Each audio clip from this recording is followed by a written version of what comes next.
सुशीला माँ की, सुशीला माँ की, सुशीला माँ की, सुशीला माँ की, सुशीला माँ की, सुशीला माँ की, सुशीला माँ की, सुशीला माँ की,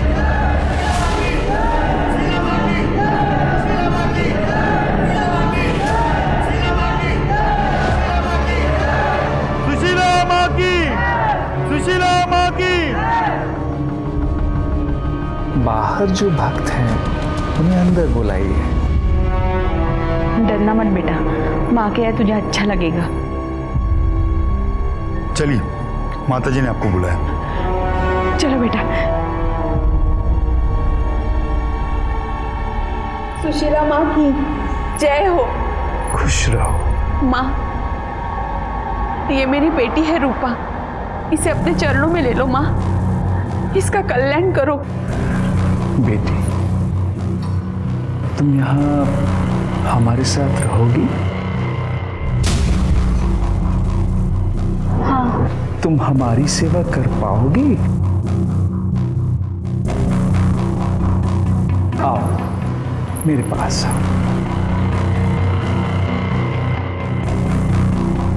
यहाँ नहीं, यहाँ बैठो।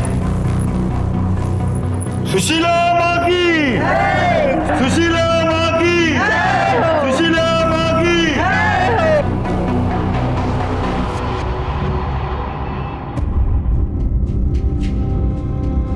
अरे आनंद, आज कॉलेज नहीं जाना है क्या? आई,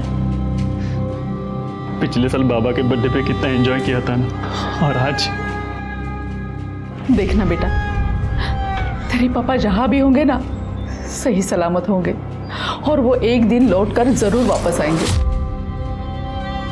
आई, बाबा को गायब हुए 5 महीने हो गए हैं।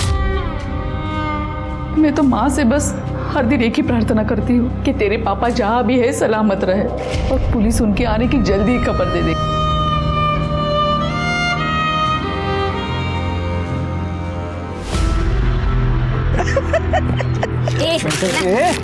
क्या कर रही है तू? वो खा मत यार, मोटी हो जाएगी तू। कीड़ा है तू।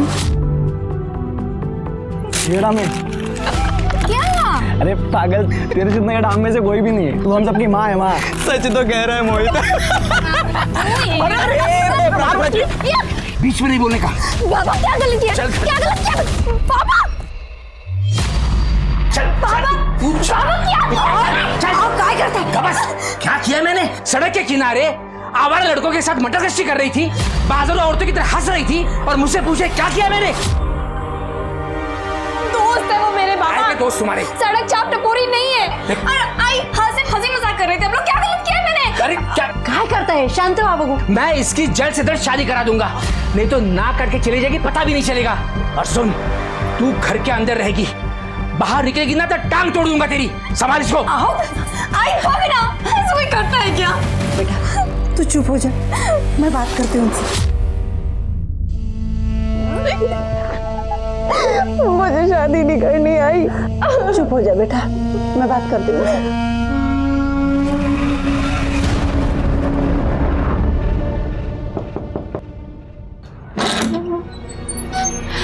अरे माँ, आइए ना माँ।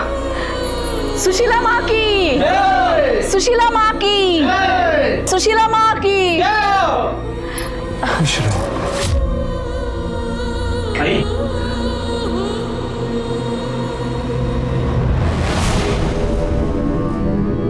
काम से बाहर जा रहा हूँ, थोड़ी देर में आ जाऊंगा। अब आइए ना माँ, बैठिए यहाँ। आइए आइए। माँ, आप तो जानती है आजकल के बच्चों को, उनको अध्यात्म में कोई रुचि नहीं है। उसकी तरफ से मैं आपसे माफी मांगती हूँ। इसकी कोई आवश्यकता नहीं। आध्यात्म तो हर इंसान के अंदर होता है, और सही समय आने पर अनंत खुद ही उसे पहचान लेगा। अब धन्य हो माँ, आप धन्य हो। माँ, अगले महाप्रसाद की तारीख तय कर लेते हैं। हाँ, इसीलिए तो हम यहाँ आए हैं।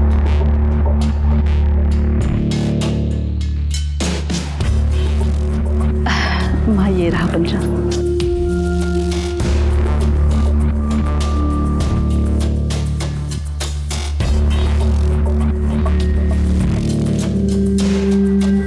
26 जून का शुभ मुहूर्त है और स्थान हमेशा की तरह छाया का घर होगा। आपने तो मुझे धन्य कर दिया माँ। बोलो सुशीला माँ की, सुशीला माँ की, सुशीला माँ की। छाया, जो अमूल्य प्रसाद तुम हमारे मंदिर से लेकर आई थी वो हमारे सभी भक्तजनों में बांट दो। अभी लाती। उसकी कृपा से हमारी इस बार की पूजा भी सफल होगी। अरे देखो, ये मेरी बेटी प्राची। आओ बेटा, रखो वहां पे। बस बस बस बस बस। तो ये है मेरी बेटी प्राची। अरे पंडित ने तो कहा है दोनों की कुंडली मिल रही है एक दूसरे के साथ। हमें तो लड़की पसंद है। अब ये बताइए, आप अपनी बेटी के सुख सुविधा के लिए क्या क्या कर सकते हैं? हाँ, जैसा आप हो, मतलब 2 व्हीलर, गोल्ड, सिल्वर, कैश, जो आप हो हम तैयार है सबके लिए। हाँ। पापा, इसे दहेज कहते हैं। अरे आप तो एक वकील की यहाँ नौकरी करते हैं ना, आपको नहीं लगता दहेज मांगना या देना एक अपराध है? और तुम दहेज लेने में विश्वास रखते हो? हाँ, क्या कर रहे हो? लखन जी, अजी, ये सब क्या चल रहा है? अरे कुछ नहीं। क्या यही संस्कार सिखाया आप लोगों ने उसको? अच्छा अंकल, और जो यहाँ आप अपने बेटे का सौदा करने आए हो, ये कहाँ के संस्कार है? हमें इस घर से रिश्ता नहीं जोड़ना। चलो। ऐसे सुनो तो मेरी बात। सुनो तो। अजिंक्य बेटा, सुनो मेरी बात। अरे सुनो, क्या कर रहे हो? चुप बैठ। तुमको बोला था ना मैंने, ये अपना नाक काटेगी। देखा, काट दिया ना नाक हमारे। अरे तो क्या गलत किया मैंने? जब शादी हम दोनों को करनी है तो दहेज किस बात से देना है फिर? चुप बैठ, जबान काट दूंगा तेरी। अब मैं जाऊंगा वहां पे, हाथ पे जोड़ूंगा उनको शादी के लिए राजी कराऊंगा। तुझे अजिंक्य से ही शादी करनी पड़ेगी, समझी? अंदर जा तू। भाई साहब, आओ। भाई साहब, हाँ, ऐका तरी कुठे चाललात? चाहे कुछ भी हो जाए, ये शादी होगी ही नहीं।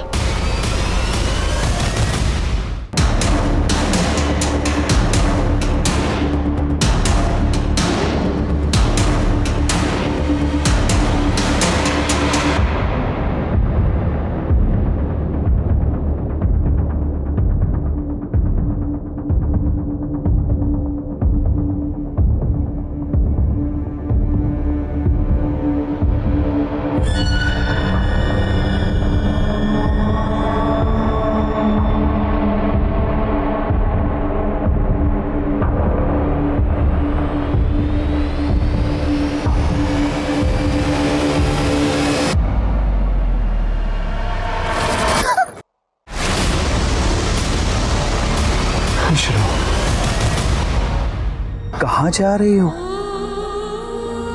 घर से भागकर जा रही हो? तुम जिस सुख की तलाश में भटक रही हो वो सब मैं तुम्हें दूंगी। चलो मेरे साथ।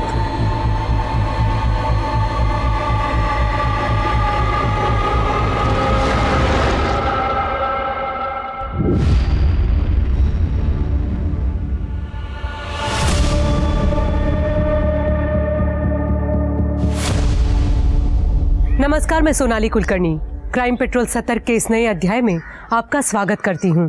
आज के मॉडर्न जमाने में जहां लोगों को सुलझा हुआ और बहुत समझदार होना चाहिए, वहीं लोग अजीबोगरीब प्रथाओं और गतिविधियों में लिप्त नजर आते हैं। ऐसा लगता है जैसे लोग अब अपने फायदे के लिए अहिंसा की जगह हिंसा का मार्ग चुनना बेहतर समझते हैं। कुछ लोग अब इंसानियत और हैवानियत में हैवानियत को चुनते हैं। लोग एक बात भूल जाते हैं कि अगर आज वो हैवान बन सकते हैं तो कोई उनसे बड़ा हैवान भी बन सकता है, क्योंकि हर शेर को एक सवा शेर जरूर मिलता है। आप लोग श्योर हैं कि वो भाग गई है? I mean, किसी दोस्त या सहेली के यहाँ गई होगी? नहीं सर, मैंने उसके सारे दोस्तों के यहाँ पता किया, लेकिन प्राची कहीं पे नहीं। और सर, उसका फोन भी बंद आ रहा है। प्राची अपने सारे कपड़े और सामान भी साथ में लेके गई। और एक बात सर, कल वो मुझे बार बार गले लगा रही थी और एक ही बात बोल रही थी, आई लव यू आई। और तभी मुझे पता चला कि वो घर छोड़ के जाने वाली है। ये मेलोड्रामा, ये नाटक है ना, बंद कर, समझी? साहब, वो दरअसल प्राची को देखने के लिए लड़के वाले आए थे। प्राची को शादी नहीं करनी थी, इसीलिए वो घर छोड़कर चली गई है, बस। कोई बॉयफ्रेंड है उसका? नहीं नहीं साहब, ये मोहित वगैरह उसके बहुत अच्छे दोस्त थे, लेकिन ये सब बातें इनको पसंद नहीं थी, इसलिए वो प्राची की जल्दी से शादी करना चाहते थे। काय चुकलं माझं? हाँ, अगर शादी नहीं करा था ना तो हाथ से निकल जाती लड़की वो। हाँ, काय बोलते हैं? मैं उसका बाप हूँ। मेरे को फिक्र- एक मिनट, ये पुलिस स्टेशन है, तो लड़ाई करना पहले बंद कर। देखिए साहब, मैं मानता हूँ प्राची उन आवारा लड़कों के साथ खुलकर हंसी मजाक करती थी, मुझे बिल्कुल पसंद नहीं आता था। अरे लड़की की जात है, कुछ तो कंट्रोल में होना चाहिए कि नहीं, बताइए। तो कंट्रोल रखने के लिए सोल्यूशन ये मिला आपको कि शादी करा दो। ठीक है, प्राची की सारी डिटेल्स इनको दे दीजिए। फोटो लाई हो, चलो। इनके मोहल्ले वाले और पड़ोसियों से जरा बात करके देखो, और बस स्टैंड और ऑटो टैक्सी स्टैंड वहाँ भी पूछो। कल ही गई है तो हो सकता है किसी ने देखा हो। Okay sir.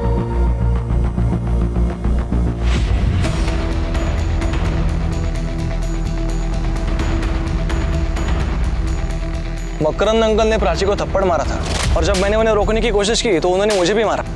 प्राची ने तुम्हें कभी बताया था कि वो कहीं जाने वाली है या घर छोड़ने के बारे में कुछ बताया था? नहीं सर, इनफैक्ट मकरंद अंकल ने उस दिन के बाद से प्राची को हमसे मिलने से भी मना किया था। हाँ पूजा, बोलो। कहाँ? साई नगर के रिक्शा स्टैंड के पास?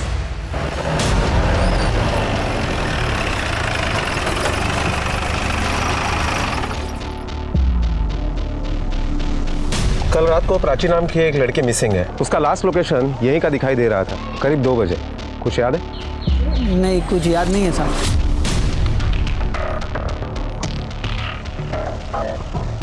ये देखो, ये लड़की थी। हाँ याद आया साहब। वो क्या हुआ ना, कल मैं मेरा टिफिन दुकान पे ही भूल गया था, इसलिए मैं रात को लेने को आया। तब मैंने इस लड़की को एक औरत के साथ देखा था साहब। कौन थी वो औरत? वो तो पता नहीं साहब, क्योंकि मैं उसे ठीक से देख नहीं पाया साहब, लेकिन अच्छे घर के लग रही थी साहब, क्योंकि साड़ी और जेवर पहनी थी उसने। और कुछ याद आ रहा है? नहीं साहब। इसका मतलब है प्राची ने टैक्सी या ऑटो नहीं ली थी, लेकिन वो गई कहाँ?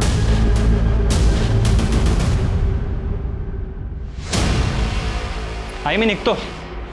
अरे अनंत बेटा, खाना रख लिया ना? हाँ आई। और वो मेडिकल किट? आई 3 दिन हाइकिंग पे जा रहा हूँ, उस हिसाब से सब ले लिया है। हाइकिंग पे ज़्यादा सामान नहीं ले जा सकते ना। हाँ पापा समझी। अच्छा ध्यान रखना अपना। आप भी ख्याल रखना। हाँ हाँ।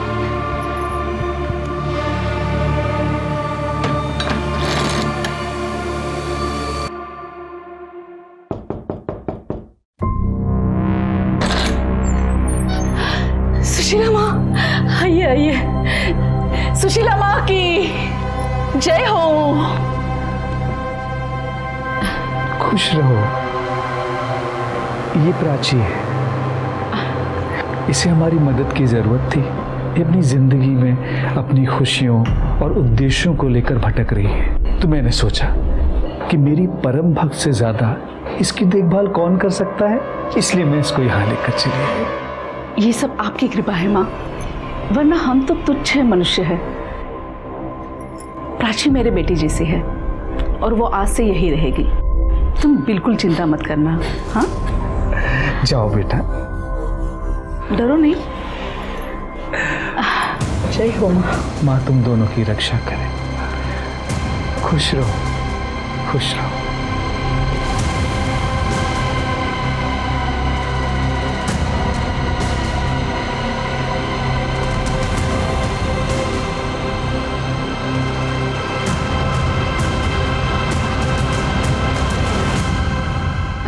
प्राची, इसे बस अपना ही घर समझना, बिल्कुल चिंता मत करना। हाँ चलो आओ। अरे शर्मा क्यों रही हो, आओ, तुम्हें तुम्हारा कमरा दिखाती हूँ। आ जाओ।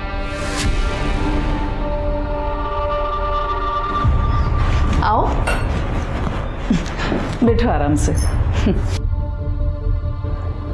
कैसा लगा? अच्छा भूख तो लगी होगी ना, पहले तुम हाथ मुंह धो लो, मैं खाने के लिए कुछ लाती हूँ। अब बाथरूम वहाँ है। हाँ?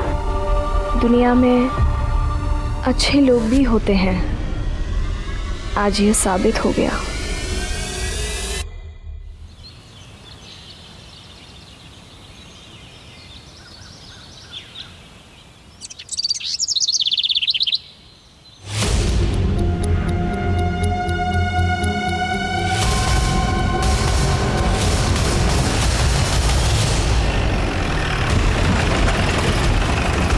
सर उधर।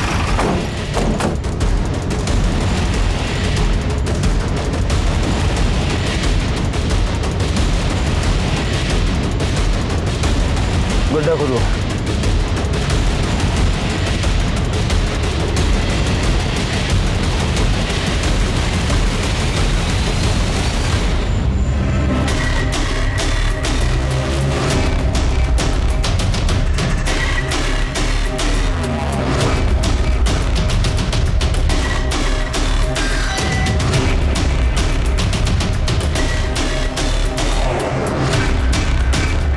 सर 4 स्केलेटन्स मिले हैं सर। ये देखिए।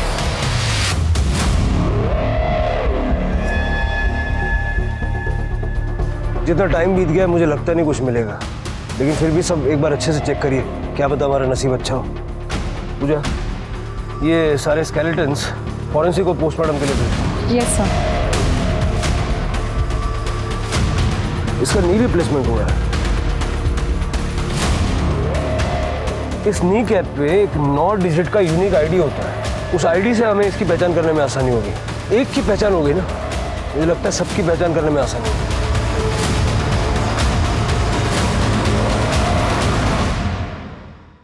वाह काकी, ये कुर्ता कितना सुंदर है। आप इन्हें बेचती हैं क्या? हाँ, इन्हें मैं होलसेल मार्केट से खरीदती हूँ, फिर यहाँ के लोकल शॉप में बेचती हूँ। लेकिन अभी मुझे इस काम में किसी की सहायता की ज़रूरत है। मैं सोच रही हूँ क्यों ना तुम ही मेरा हाथ बटा दो, हम दोनों साथ में मिलकर बेचेंगे। लेकिन पहले ये महापूजा होने दो। तो उस केस पर हमारे खबरियों को काम पे लगा दिया। सर, पोस्टमार्टम रिपोर्ट के मुताबिक 3 बॉडी फीमेल्स की है जिनकी उम्र 18 से 25 साल के बीच में है, और 1 बॉडी मेल की है जिसकी उम्र 45 से 50 साल के बीच में है, और सिर्फ तीनों लड़कियों की मौत के बीच में 6-6 महीने का गैप है। पहली मौत हुई थी 1.5 साल पहले, दूसरी मौत हुई थी 1 साल पहले, और तीसरी मौत हुई थी 6 महीने पहले। मौत की वजह? सर, किसी भारी चीज़ से बार बार वार करने की वजह से मौत हुई थी। और वो आदमी? सर, उसकी मौत 5 महीने पहले हुई थी, लेकिन मारने का तरीका सेम था। और सर, हमें जो नी कैप मिला था वो इसी आदमी का था, और उसके यूनिक कोड से हमने पता लगा लिया है कि उसका ऑपरेशन वर्षा ऑर्थोपेडिक क्लिनिक में हुआ था। नाम क्या उसका? प्रमोद मसूरकर, गोकुल सोसाइटी में रहता था। ये प्रमोद मसूरकर वही है ना जिसके मिसिंग कंप्लेंट हमारे पुलिस स्टेशन में कुछ दिनों पहले हुई थी? जी सर, मैंने दोबारा चेक किया, उसकी वाइफ छाया ने कंप्लेन की थी। ये आदमी उन 3 लड़कियों के साथ उस गड्ढे में पहुंचा कैसे? कनेक्शन क्या है? अरे अनंत, तू तो 3 दिनों बाद आने वाला था, इतनी जल्दी कैसे आया? तबीयत ठीक नहीं लग रही थी इसलिए वापस आ गया। क्या हुआ तेरी तबीयत को? ठीक तो है? छाया मसूरकर? जी हाँ, आइए ना, अंदर आइए। आपके पति प्रमोद मसूरकर के बारे में बात करनी थी। अब कहाँ है मेरे पति, कुछ पता चला क्या? देखिए, मुझे बताते हुए अफसोस हो रहा है कि उनकी मौत हुए काफ़ी दिन हो चुके हैं। क्या? उनकी बॉडी पूरी तरह से डिकम्पोज हो गई थी और हमें बेसिकली उनका कंकाल मिला। उनकी नी रिप्लेसमेंट सर्जरी हुई थी और उस नी कैप के नंबर के आधार पर हम अब तक पहुंचे।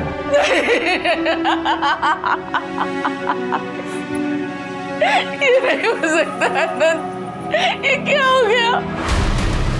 इन्होंने कभी किसी का कुछ बिगाड़ा नहीं था, किसने किया इनके साथ? देखिए, मैं आपकी अवस्था समझ सकता हूँ और मैं जानता हूँ कि ये सही समय नहीं है, लेकिन आइडेंटिफिकेशन को कंप्लीट करने के लिए हमें आपके बेटे का DNA टेस्ट करवाने की जरूरत पड़ेगी और उसी के बाद हम आपको वो अवशेष सौंप सकते हैं। DNA टेस्ट के लिए कब और कहाँ आना है आपको ये बता दें। जी सर।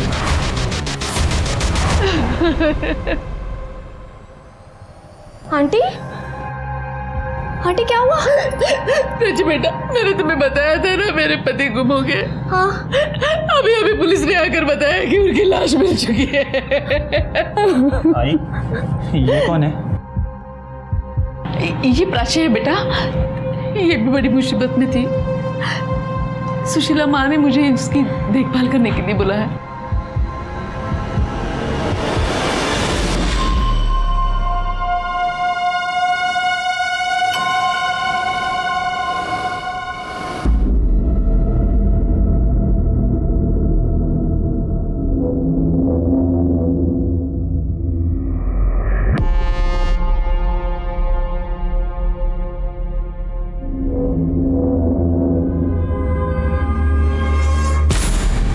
एक मिनट, मैं जो कह रही हूँ वो ध्यान से सुनो।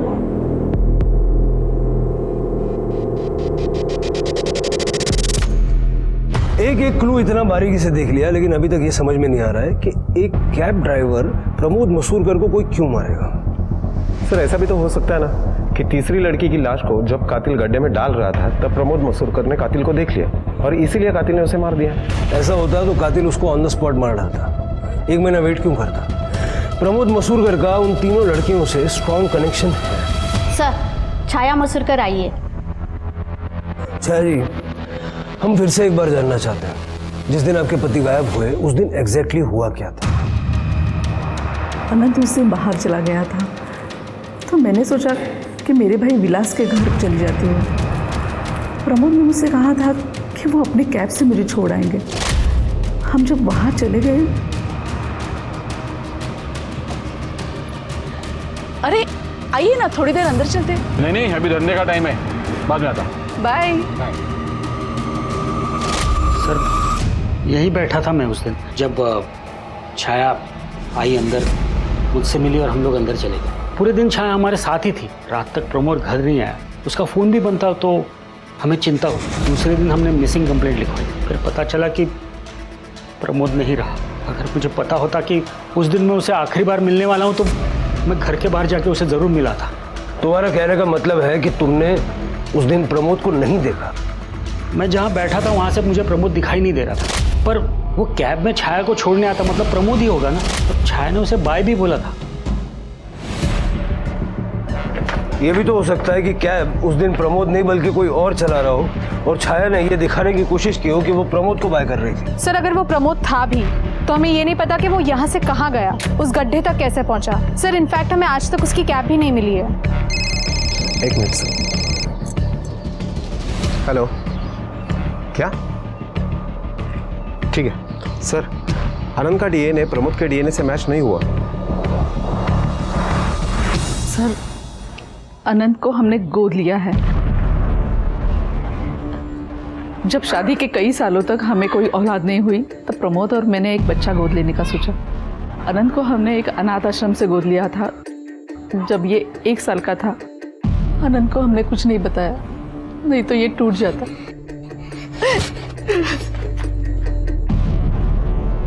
मेरा आनंद समझदार है, वो समझ जाएगा। विलास ने हमें बताया कि आखिरी दिन वो प्रमोद से मिला नहीं।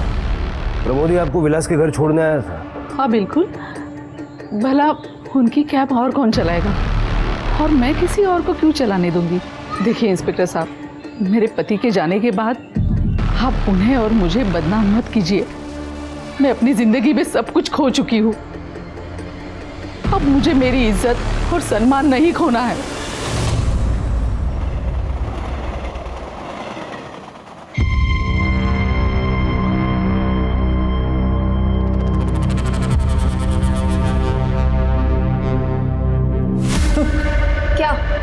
क्या कर रहा है यहाँ पे?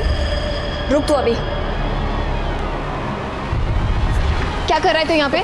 जासूसी कर रहा है ना तू मेरी? अभी रुक, मैं छाया आंटी को तेरी शिकायत करती हूँ। प्लीज ऐसे मत करना, तुम जैसा सोच रहे हो वैसा कुछ नहीं है। मैं तुम्हें गलत नजरों से नहीं देख रहा था। तो क्यों मेरी जासूसी कर रहा है? जरा धीरे बात करो, मैं तो तुम्हारी मदद करने के लिए आया था। तुम बहुत बड़ी प्रॉब्लम में आने वाली हो। क्या मतलब? तुम्हें जल्दी बेच दिया जाएगा, कब और कहाँ ये नहीं पता। अच्छा, और कौन करेगा ऐसा? यहाँ मैं छाया आंटी के साथ ज्यादा सेफ हूँ। मेरी आई ही तुम्हें बेचने वाली है, तुम्हारी बोली लगने वाली है। तुम्हारा दिमाग खराब हो गया क्या अनंत? कसम से मैं सच बोल रहा हूँ, उस दिन मैंने आई को किसी से फोन पे बात करते हुए सुना था।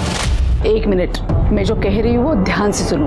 वो लड़की तो मेरे हाथ से ही खाना खाती है। हाँ, उसे महाप्रसाद के लिए तैयार करना तो मेरे बाएं हाथ का खेल है।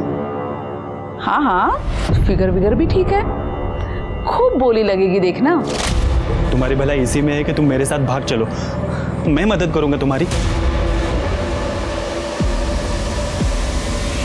इसी बीच उन बॉडीज की डीएनए रिपोर्ट भी आ गई और उन 3 लड़कियों की पहचान भी हुई। वो लड़कियां थी नागपुर के पास मानसर की रूपा त्यागी, अनीता कांबले और सुप्रिया धोत्रे।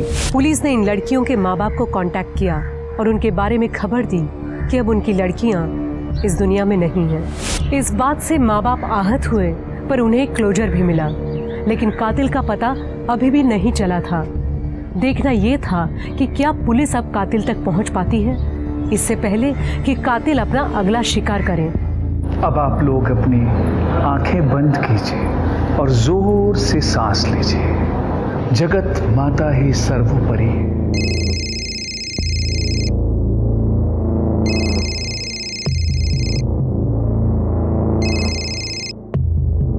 आंखें बंद कीजिए और एक लंबी सांस लीजिए।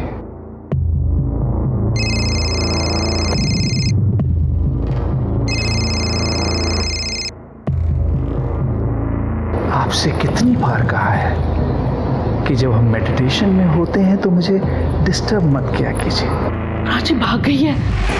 क्या मतलब भाग गई है? प्राची घर में नहीं है और ना ही उसका सामान है, और हाँ, आनंद का भी सामान नहीं है। तुम्हारा मतलब है दोनों भाग गए हैं?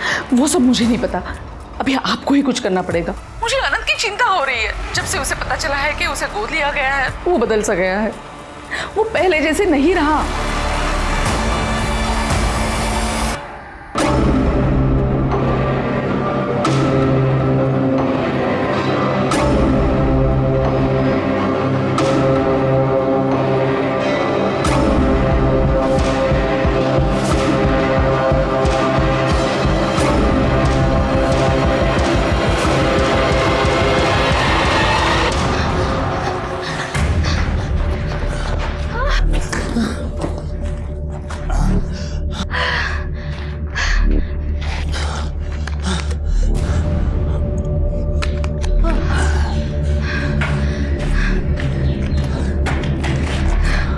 तुम मुझे यहाँ क्यों लेके आए हो? तुम तो कह रहे थे कि तुम मुझे मेरे पेरेंट्स के पास छोड़ोगे। देखो, मेरी आई बहुत सारे लोगों को जानती है। अब तक उसने लोगों को हमारे पीछे लगा दिया होगा और वो सबसे पहले तुम्हारे घर जाएंगे। तो हमारी भलाई इसी में है कि हम कुछ दिन छुप के रहें। उसके बाद मैं तुम्हें तुम्हारे घर ले जाऊंगा, पक्का।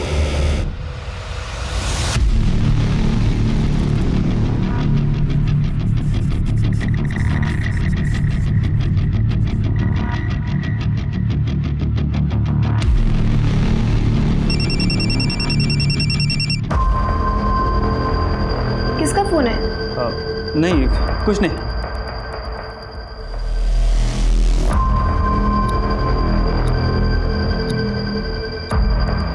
अरे भाई, इसको देखा किधर? देखिए लड़की को। अरे हाँ, आगे जो बिल्डिंग का काम चल रहा है ना, उसमें जाते हुए देखा है। हाँ भाई। अरे बस क्या यार, अरे मैंने अभी तक उसे इस्तेमाल नहीं किया है। भाई तूने पैसे दिए, वो तेरी है। भाई पे भरोसा नहीं है क्या? हाँ भाई, टेंशन मत लेना।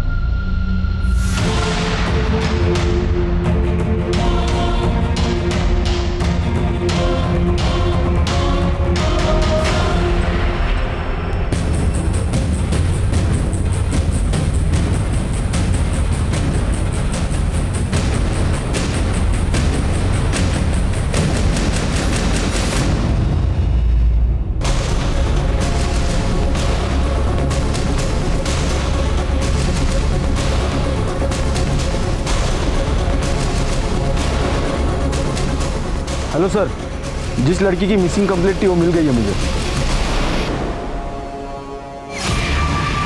सर, वो साड़ी वाली लेडी मुझे ढाबे के पास मिली थी। वो मुझे घर में लेके गई। उस औरत ने मुझे रहने की जगह दी, खाना दिया और ये भी कहा था कि वो मुझे आगे जाके काम भी देगी। नाम क्या है उन औरतों का? सुशीला माँ और छाया मसूरकर। छाया आंटी गोकुल सोसाइटी में रहती है। छाया मसूरकर? इनका बेटा है ना अनंत? हाँ सर, अनंत। सर, उसी ने मुझे बताया था कि छाया आंटी मुझे बेचने वाली है। उसने मुझे घर से भागने में मदद भी की, लेकिन सर वो भी झूठ बोल रहा है। मैंने अभी तक उसे इस्तेमाल नहीं किया है। भाई तूने पैसे दिए, वो तेरी है। भाई पे भरोसा नहीं है क्या? तो इसका मतलब जब हम छाया मसूरकर के घर उनके पति की मौत की खबर देने गए थे तुम उसी घर में थी? पर सर जब तक मैं बाहर आई आप लोग जा चुके थे। और जब हम उनको ये बताने गए थे कि अनंत का डीएनए प्रमोद से मैच नहीं करता तब? सर छाया आंटी ने बताया था कि आप लोग आने वाले और मैं बाहर ना आऊँ। अगर मैं बाहर आती तो आप लोग मुझे मेरे पापा के पास सौंप देते। सर छाया के घर पे जाने के पहले हम लोगों ने उसे फ़ोन किया था, शायद वो अलर्ट हो गई हो। ये सुशीला माँ दिखती कैसी है? कोई फोटो वोटो है उसकी? नहीं सर, फोटो नहीं है, लेकिन वो साड़ी पहनती है, बड़ा टीका लगाती है और बहुत सारे जेवर पहनती है। एक मिनट। हेलो, ठीक है सर, हमारे कांस्टेबल ने वो अंडर कंस्ट्रक्शन बिल्डिंग पूरी छान मारी, लेकिन अनंत का कहीं पता नहीं चला। फोन ट्रैक करो उसका, जल्द से जल्द चाहिए वो मुझे। स्मिता जी, अब प्राची का ख्याल रखिए और चल के छाया मसूरकर से बात करते हैं। बहुत हो गई प्यार से बातचीत, अब सच तो निकालना पड़ेगा।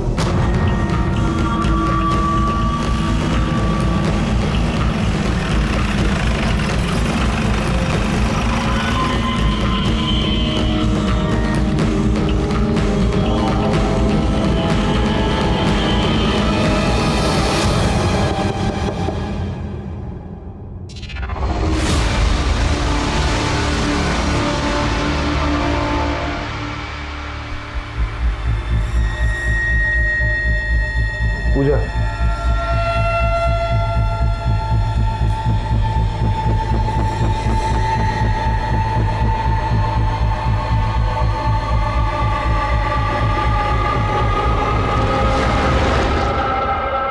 गला दबा के मारा गया है।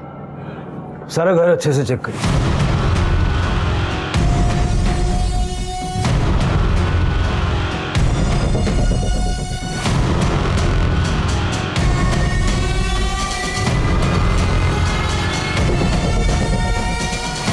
सर, शायद इससे गला घोटा गया हो।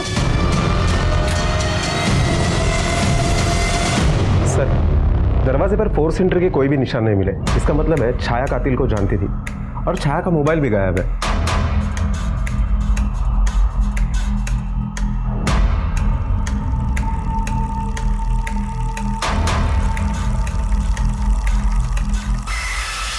सर, ये देखिए, इसे बुक देख के लगता है कि बुक जादू टोने की है सर। और ये प्रसाद मंदिर के पास बहुत ज़्यादा क्वांटिटी में मिला। और सर ये सीडीज, सर इन सीडीज पे शायद उन 3 लड़कियों के नाम मिले हैं जिनकी स्केलेटन्स हमें उस गड्ढे में मिले थे। सुप्रिया धोत्रे, अनीता कांबळे, रूपा त्यागी।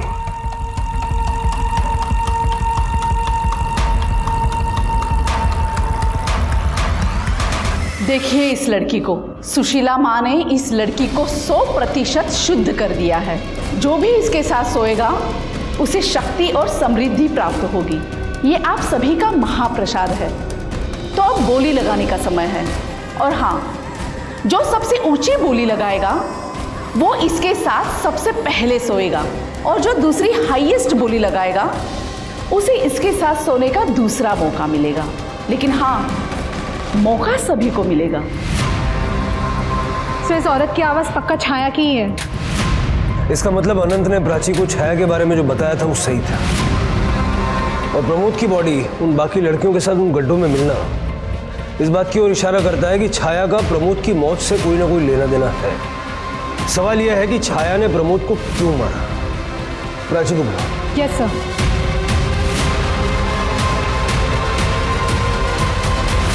प्राची, क्या अनंत ने घर से भागने से पहले छाया का खून किया था? नहीं सर, नहीं पता। उस दिन हम लोग सुबह जल्दी निकल गए थे घर से। तो हॉल खाली था? जी सर। इसका मतलब अनंत ने वापस आकर छाया का खून किया, या हो सकता है छाया को किसी और ने मारा। प्राची, प्राची, बाबा, बाबा, सॉरी बाबा, बाबा आई एम सॉरी, मुझे घर जाना है। ठीक है बेटा, अपने घर चलते हैं। थैंक यू इंस्पेक्टर साहब, थैंक यू।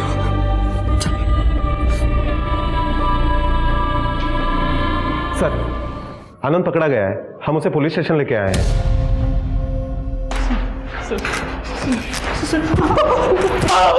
सर आप तो कोई गलत फहमी हुई है सर। मैं प्राची की डील नहीं कर रहा था। मैंने उस दिन आई को किसी से फोन पे बात करते हुए सुना था।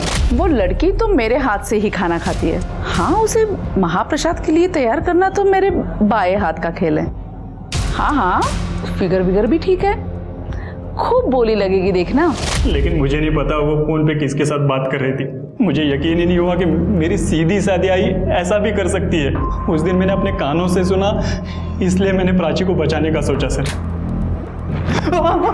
ताकि तू प्राची को किसी और को बेच सके। बोल। नहीं सर।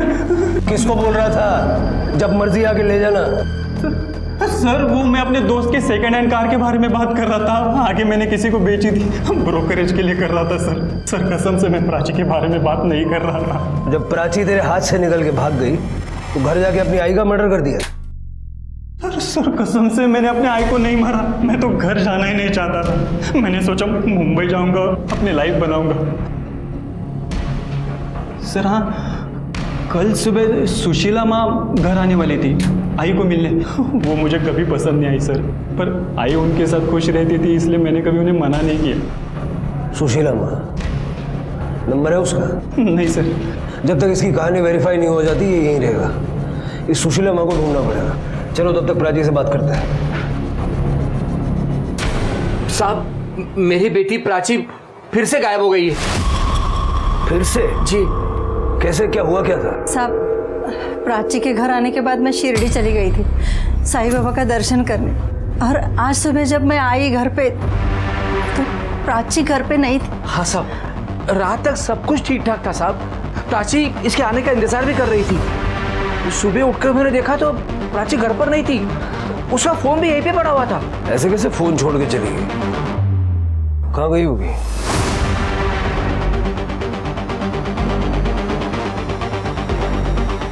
यहाँ सीसीटीवी है, अगर ये चल रहा है तो उसका फुटेज निकलवाओ और देखो कहीं और आसपास कैमरे लगे हुए हैं। Okay sir. Pooja. Sir Chhaya की पोस्टमार्टम रिपोर्ट के मुताबिक उसकी हत्या गला दबाकर की गई थी। सर घर के मंदिर के पास मिले उस चमकीले कपड़े से ही उसका गला दबाया गया था। गले पे मिले फाइबर्स उस कपड़े से मैच करते हैं। और सर मंदिर के पास हमें जो प्रसाद का पैकेट मिला था उसमें ड्रग्स थे। सुशीला माँ के बारे में कुछ पता चला? उसका नाम, एड्रेस, फोन नंबर, कैसे दिखती है, कुछ भी? सर हमने ढाबे के मालिक गणेश और आनंद के साथ भी बात की। उन दोनों ने जो थोड़ा बहुत डिस्क्रिप्शन दिया था वो एक दूसरे से मैच नहीं होता है। कुछ भी पता नहीं चला सर। तो पता करो। अगर वो गायब हो सकती है तो कातिल भी हो सकती है। सर एक लड़की की लाश मिली उसी गड्ढे में जहाँ पे और भी बॉडीज मिली थी। वहाँ चोरी की ड्यूटी थी ना? काय करतात काय तुमची माणसं? एक काम दिलं होतं ते सुद्धा होत नाही। चला।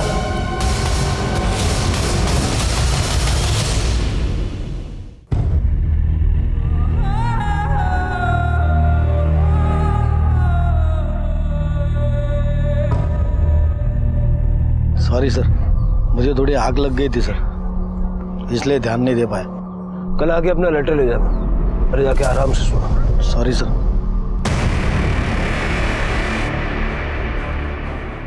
सर आसपास का सारा एरिया चेक किया, मोबाइल, पर्स, आईडी ऐसा कुछ भी नहीं मिला। सर प्राची के प्राइवेट पार्ट्स के आसपास काफ़ी चोट आई है, काफ़ी टॉर्चर किया गया है उसे, रेप के भी चांसेस है। सीमेन सैंपल से क्लियर हो जाएगा। बॉडी को पोस्टमार्टम के लिए भेजो और अनंत का सीमेन सैंपल से मैच कर दो। Yes sir.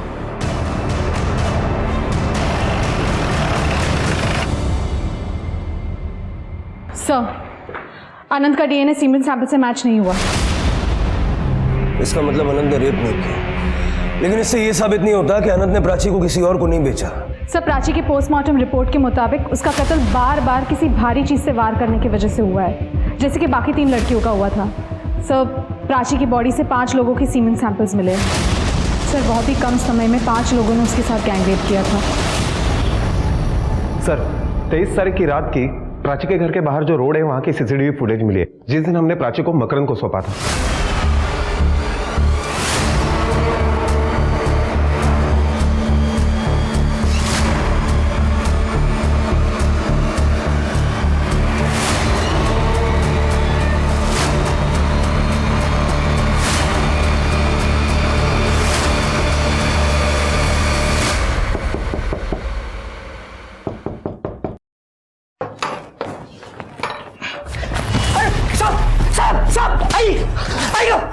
सब क्यों मार रहे हैं मुझे? कौन थी वो औरत? कौन थी वो औरत जिसके हवाले तूने प्राची को किया? बोलने तो हड्डी पसली एक कर दूंगा। साहब आप इन पे क्यों हाथ उठा रहे हो? जब ये बताएगा ना इसने क्या किया है, आपका भी हाथ उठेगा इसके ऊपर। बता दो सब। उस दिन एक औरत हमारे घर पर आई साहब। उसने कहा प्राची अब शुद्ध नहीं रही, वो कई लोगों के साथ सो चुकी है। अगर ये बात समाज में पता चलती तो क्या होता हमारा? साहब वो औरत प्राची के बदले में मैंने पैसे ले लिए साहब। प्राची के दूध में मैंने बेहोशी की दवा डाल दी और जब प्राची बेहोश हो गई तब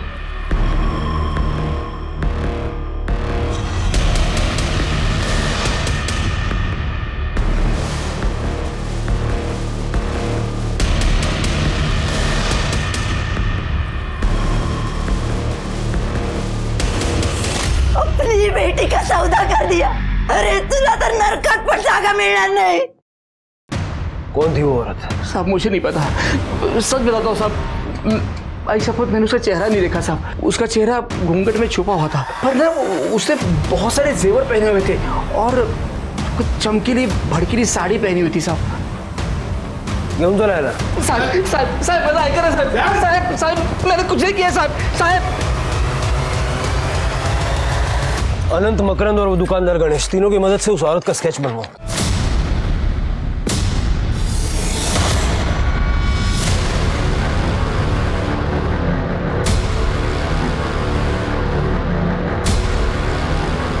यही है वो, यही है सर, यही है सुशीला माँ।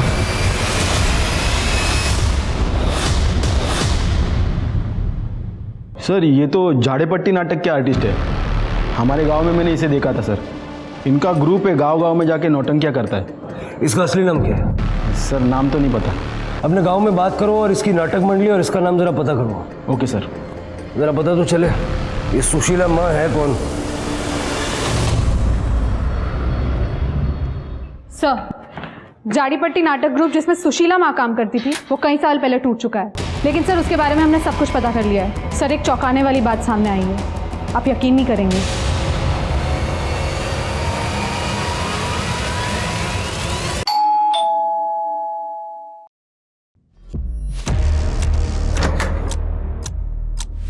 जी सुहास मात्र। हाँ मैं हूँ। अरे सर क्या बात क्या है सर? उस बैग में क्या है? बैग में सर जो होता है वही है। खोलो जरा बैग, खोलो देखें बैग में क्या होता है। अरे कुछ नहीं, कपड़े हैं बस। सर मेरी प्राइवेट चीज है, आप ऐसे कैसे हाथ लगा? कोई बात नहीं, हम नुकसान नहीं पहुंचाएंगे। अरे सर फिर भी ये सर, ये किसके कपड़े हैं? ये मेरे बुआ जी के कपड़े हैं। बुआ जी कहाँ हैं? मैं जब से आया वो मिल नहीं रही हैं और उनके कपड़े यहीं रह गए हैं। मैं बताऊं बुआ जी कहाँ हैं? आपको पता है कहाँ है? ये कपड़े पहन ले 5 मिनट में, नहीं तो इतना मारूंगा ना। उठा चल फटाफट।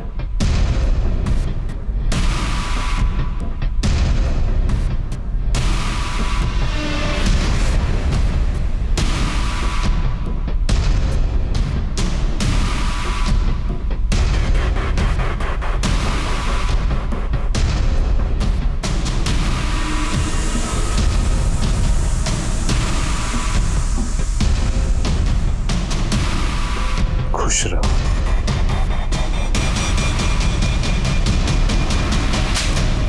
नाटक खत्म हुआ, अब कैरेक्टर से बाहर आ जा। सारी कहानी शुरू से शुरू कर चल।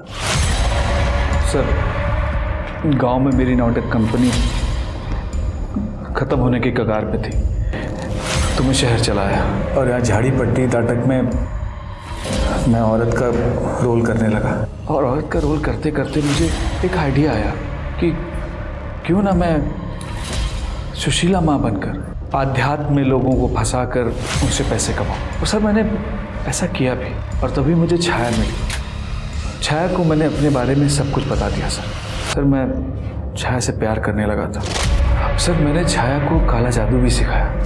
फिर हम लोग सीक्रेटली एक प्रोस्टिट्यूशन का धंधा शुरू कर दिया। हमारे बड़े चुनिंदा क्लाइंट होते थे जिनको शुद्ध और कम उम्र की लड़कियां पसंद है। और सर महाप्रसाद के नाम पर हमने लोगों को ड्रग्स देना शुरू किया। उससे उनको सर बड़ी असीम सुख की प्राप्ति होती थी। और प्रमोद को तुम दोनों के बारे में पता चल गया था? नहीं सर, उसे छाया के बारे में पता चल गया था, तो वो उसे धमकी देने लगा कि ये काम बंद कर दो, नहीं तो मैं पुलिस के पास चला जाऊंगा। तो फिर सर हम दोनों ने एक प्लान बनाया। जब प्रमोद छाया को लेकर उसके भाई के घर छोड़ने जा रहा था। अरे रुको रुको रुको, एक मिनट, ये विलास का दोस्त है सुहास। आ जाओ ना, गाड़ी में बैठो। हाँ बस इसी तरफ जा रहे हैं। आओ बैठो बैठो।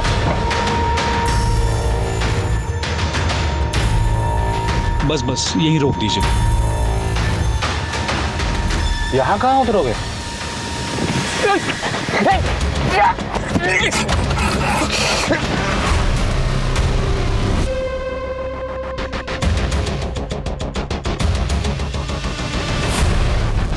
और इसके बाद तुमने छाया को घर छोड़ा और विलास को लगा कि तुम प्रमोद हो।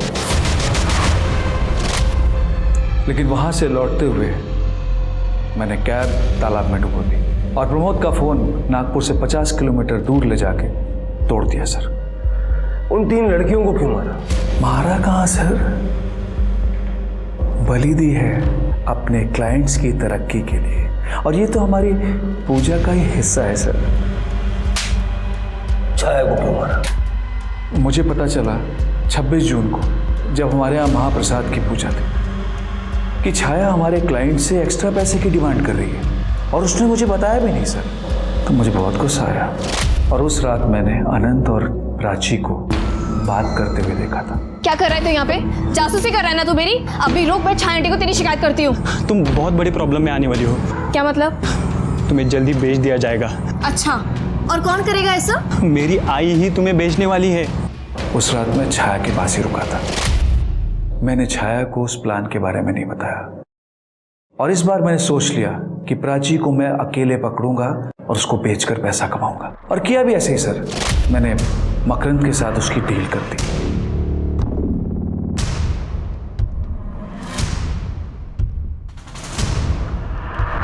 लेकिन छाया भी बहुत चालाक थी। उसे एक दिन पहले ही पता चल गया था, तो उसने मुझे अपने घर बुलाया और धमकी देने लगी। मैं तुम्हारे बारे में सब कुछ सच सच बता दूंगी। मैं पुलिस भी जाऊंगी, तुम्हारा बहाना फोड़ दूंगी मैं। अभी बताती हूँ इसको। खुश रहो। प्राची को भी मैंने मार के गड्ढे में डाल दिया, और मेरी पूजा संपन्न हो गई। मेरे क्लाइंट्स की तरक्की होगी, और उनकी तरक्की में अब कोई बाधा नहीं है सर। काय सांगायचं काय या विक्षिप्त माणसाला? चार्जशीट बनाओ इसकी। पुलिस ने सुहास और छाया के नए पुराने सभी क्लाइंट्स को अरेस्ट किया और उन्हें कड़ी सजा दिलवाई। लेकिन आज भी हमारे समाज में न जाने ऐसे कितने क्लाइंट हैं जो सड़कों पर खुलेआम घूम रहे हैं, और अपनी कपोल कल्पनाओं को पूरा करने के लिए वो मासूम जिंदगियों को रोंदने से भी नहीं चूकते। आज के दौर में तरक्की और पैसा कमाने के लिए लोग मेहनत पर यकीन नहीं करते, बल्कि वो आसान रास्ता ढूंढते हैं जिसमें दूसरों के खून से वो अपना महल बनाने का सपना देखते हैं। लेकिन वो भूल जाते हैं कि महल वही खड़ा रहता है जो आपके खून पसीने से बनता है, ना कि निर्दोष लोगों के। अब मैं सोनाली कुलकर्णी आपसे विदा लेती हूँ। फिर मिलेंगे एक ऐसे ही चौंका देने वाले केस के साथ क्राइम पेट्रोल सतर्क में। तब तक अपना और अपने परिवार का ख्याल रखिए। आप जानते हैं हम सब एक मुश्किल दौर से गुजर रहे हैं। कृपया मास्क पहने, समय समय पर हाथ धोते रहें और उचित दूरी बनाए रखें। देखते रहिए क्राइम पेट्रोल सतर्क। जय हिंद।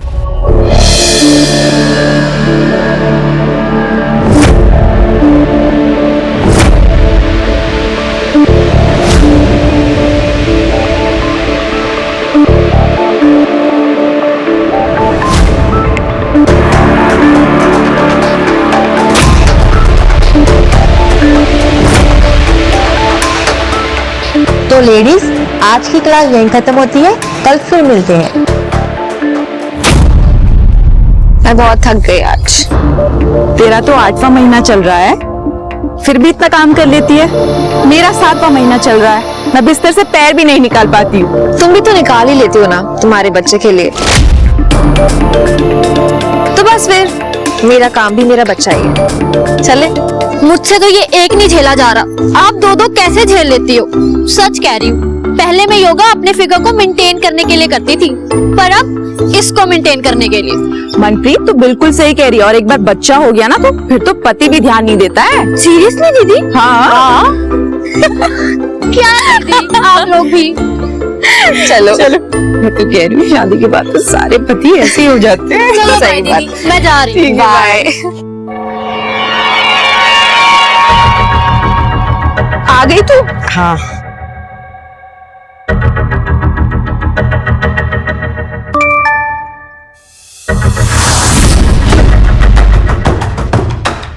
अंजू, हाँ क्या हुआ, कोई टेंशन है? नहीं, कुछ भी नहीं।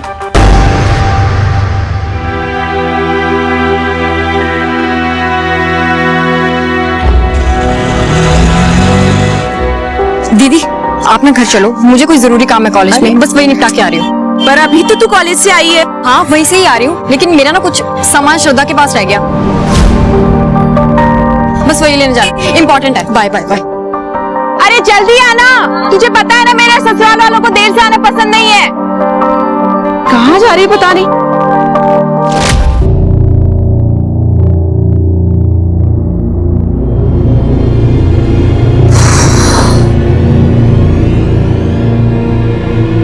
रुको,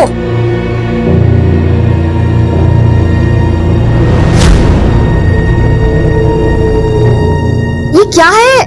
इतना नमक, इसे खाकर कौन वापस आएगा यहाँ पे? मैं ढाबा कैसे चलाऊंगी? अरे इसीलिए तो बोला है मेम साहब, बंद कर दीजिए ये ढाबा। अरे औरतों के बस का नहीं है ये ढाबा बाबा चलाना।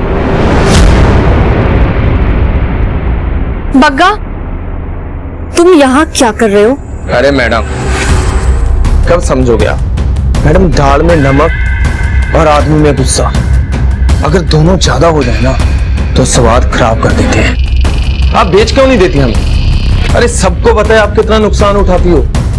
ऐसा है, अपने बाप लोगों से जाके कह दो कि उनकी औकात नहीं है अंजू का ढाबा खरीदने की, और ना तेरी औकात है मुझे डरा सकने की।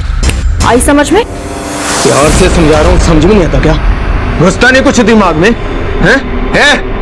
औकात दिखाओ इसको अपनी।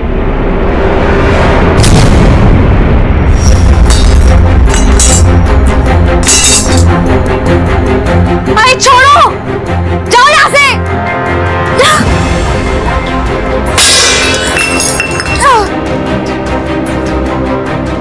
निकलो यहाँ से, चलो निकलो यहाँ से अभी के अभी।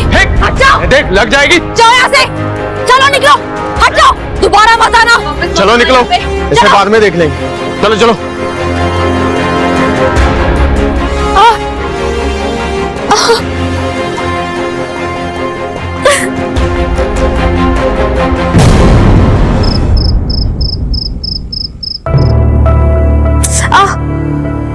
धीरे, ये मर्दों को सुधारने का आंदोलन तुम थोड़ी देर बाद नहीं कर सकती? और ये ढाबा कुछ दिनों के लिए बंद कर दो। अरे अपनी हालत तो देखो, और वैसे भी तुम दोनों की शादी होने वाली है 2 सप्ताह में। वो चाहते ही यही है कि मैं अपना ढाबा बंद कर दूं, पर मैं झुकूंगी नहीं। अरे एक मिनट अंजू, मुझे पता है तुम बहुत ब्रेव हो, पर अपना ख्याल रखा करो ना। पता नहीं क्या जादू कर दिया मेरे बेटे पर। अरे इसको से कुछ दिखाई सुनाई नहीं देता।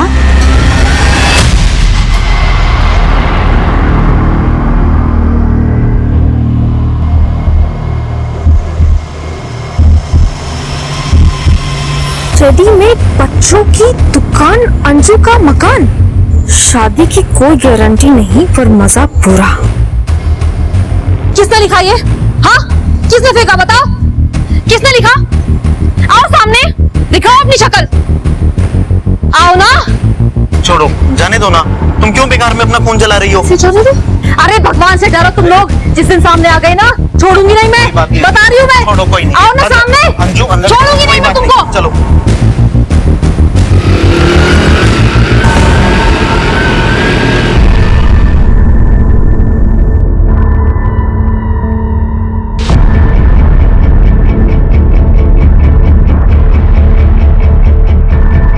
अरे प्रीति, ले बेटा थोड़े दिनों में तेरी ना गोद भराई है, मेहमान आएंगे, तुम्हारी ये हड्डियां देखकर क्या सोचेंगे? मम्मी जी, हड्डियां? मेरा 10 किलो वजन बढ़ गया है 2 महीने में। चुप कर, ऐसे नहीं बोलते। कौन था वो? कॉलेज का फ्रेंड था। फ्रेंड था या बॉयफ्रेंड था? जो ऐसे गली में चिपक के बात कर रही थी, तुम्हें जरा सा भी अंदाजा है कि तुम्हारी इन हरकतों की वजह से ना हम सबकी इज्जत पे क्या असर पड़ता है? ओ प्लीज, इज्जत का लेक्चर ना आप लोग तो मुझे मत ही दो, क्योंकि अगर मैंने अपना मुंह खोला ना तो बहुत बुरा लगेगा।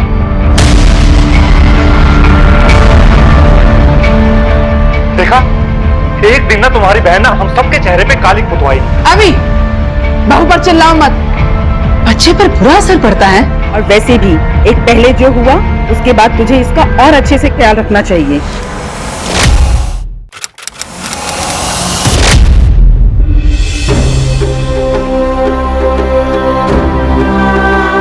तुम्हारी लापरवाही की वजह से मेरे पोते को पैदा होने से पहले ही मार दिया। माँ प्लीज, देखिए उसकी तबीयत ठीक नहीं है, ये सही वक्त नहीं ये सब बातें करने का। तो कब होगा सही वक्त? अरे एक माँ अपने बच्चे की जान बचाने के लिए अपनी जान तक दे देती है, और ये कैसी माँ है जो अपने पेट में पल रहे बच्चे तक को नहीं बचा पाई? कैसी माँ है ये?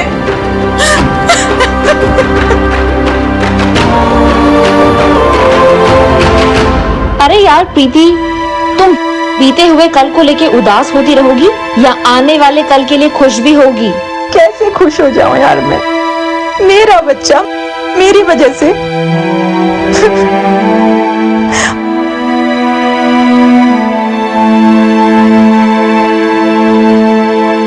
अगर तुम नहीं होती तो क्या होता मेरा? मैं यही हूँ और आने वाले 40-50 साल के लिए भी यही हूँ। झेलने के लिए तैयार है ना मुझे?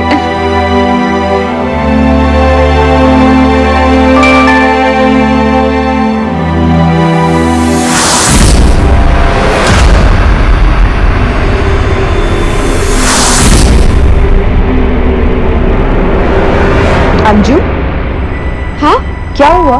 जब भी मैसेज आता है तुम सैड हो जाती हो, कोई प्रॉब्लम है?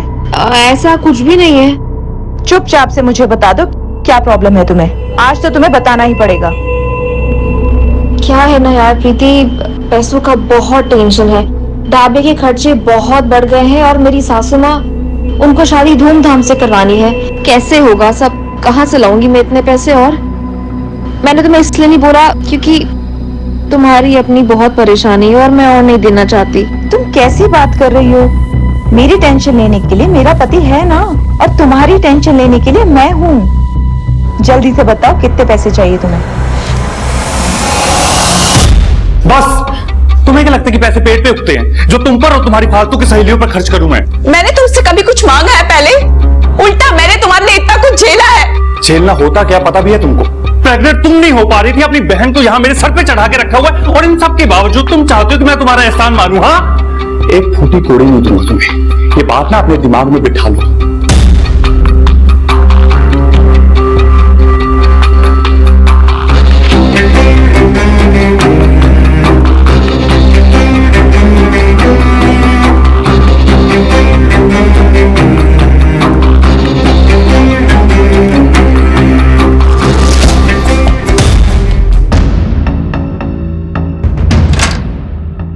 दीदी, हाँ? सारा सामान अंदर रख दिया है। आप रुकेंगी क्या अभी? नहीं, मैं भी बस निकल ही रही हूँ। वो वीडियो को फोन कर रही थी, पता नहीं कहाँ उठा नहीं रहा। आप चलो। ठीक है दीदी। कहाँ हो यार? मैं निकल रही हूँ, मैं हाईवे की तरफ जा रही हूँ, मुझे वहीं मिलो।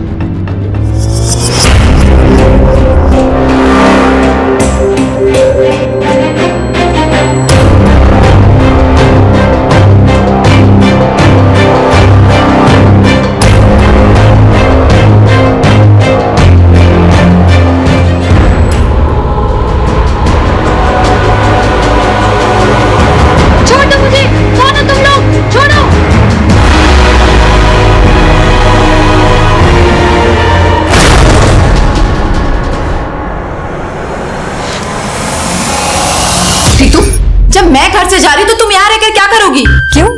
मेरा कॉलेज है, यहाँ दोस्त हैं, और भी बहुत कुछ है मेरे पास करने को। आपको जाना है तो जाओ, मैं यहीं रुकूंगी। प्रीति, तुम भी यहीं रुको। ये लड़की अकेली यहाँ नहीं रहेगी। कौन करेगा इसकी सेवा? खुद से तो ये एक गिलास पानी भी नहीं उठा सकती। मम्मी जी, मुझे मायके जाना है, मेरा मन नहीं लग रहा है यहाँ पर। अभी ना प्लीज, अगर वो नहीं रुकना चाहती ना, उसके साथ जबरदस्ती करके कोई फायदा नहीं है। अभी या तो ये दोनों बहनें यहाँ रहेंगी या दोनों ही जाएंगी। मैंने कह दिया, बस कह दिया।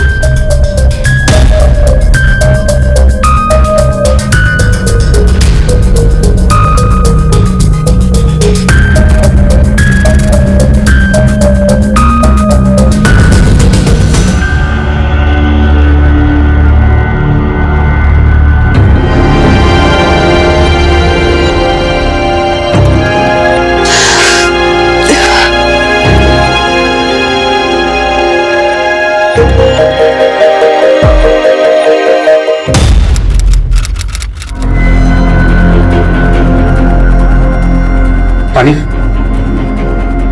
बताइए क्या कंप्लेंट लिखवानी है आप? सर, मेरी फ्रेंड अंजू कल से मिसिंग है। उसका फोन भी बंद आ रहा है सर, और वो घर पर भी नहीं है सर। तो आपको ऐसा क्यों लगता है क्यों मिसिंग है? हो सकता है कहीं चली गई। सर, उसने ऐसा कभी नहीं किया। वो बिना बताए कभी कहीं नहीं गई। प्लीज उसे ढूंढ लीजिए, वो जरूर किसी परेशानी में है सर, प्लीज। अरे यार, क्या फर्क पड़ता है, बॉस नया हो या पुराना, होते तो खड़ूस ही है ना। कम से कम पुराने वाले की आदत तो थी, नए वाले की वापस से आदत डालनी पड़ेगी। ओ भाई, तुम्हें शर्मा कह रहा था बहुत डिमांडिंग है ये। वो तो मैं हूँ, अगर नहीं होगा तो ऑफिस आवर्स में ऐसे ही गॉसिप चलती रहेंगी। So I'm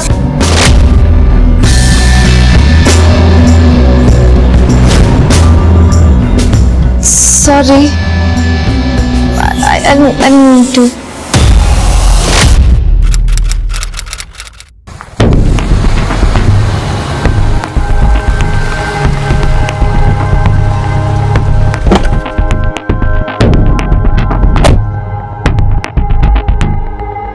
सर, दरवाजा तोड़ दीजिए।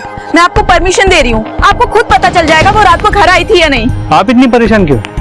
अंजू का परिवार नहीं है, उन्हें उसकी परवाह नहीं है। सर, उसकी कोई फैमिली नहीं है सिवाय उसके मंगेतर वीरू के, और मुझे नहीं पता वो कहाँ है और अंजू को क्यों नहीं ढूंढ रहा है। देखिए, वो जो कुछ भी है, हम ऐसे ताला नहीं तोड़ सकते। सर, क्या हुआ यहाँ पे? आप लोग? सर, यही है अंजू का मंगेतर वीरू। आपकी मंगेतर कहाँ है? हम उसे ढूंढते हुए यहाँ आए। मुझे खुद नहीं पता सर, मैं तो खुद उसे ढूंढता हुआ यहाँ पे पहुंचा हूँ। आपके पास घर की चाबी है? नहीं सर। तो फिर हमें ताला तोड़ना पड़ेगा। परम जी, ताला तोड़वाओ। सर।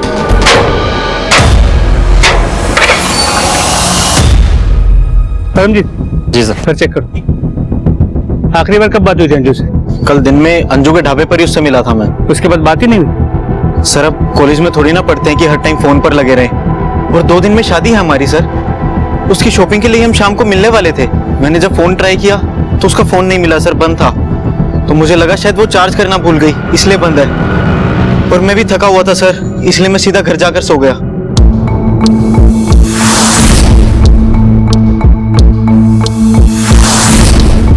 सर, लग तो नहीं रहा अंजलि घर वापस आई थी रात में। सब कुछ एकदम नीट एंड क्लीन है सर। सिंह, 2 दिन में इस लड़की की शादी होने वाली थी, कुछ दिन में मां भी बनने वाली थी, ढाबा चला रही थी, सो अलग।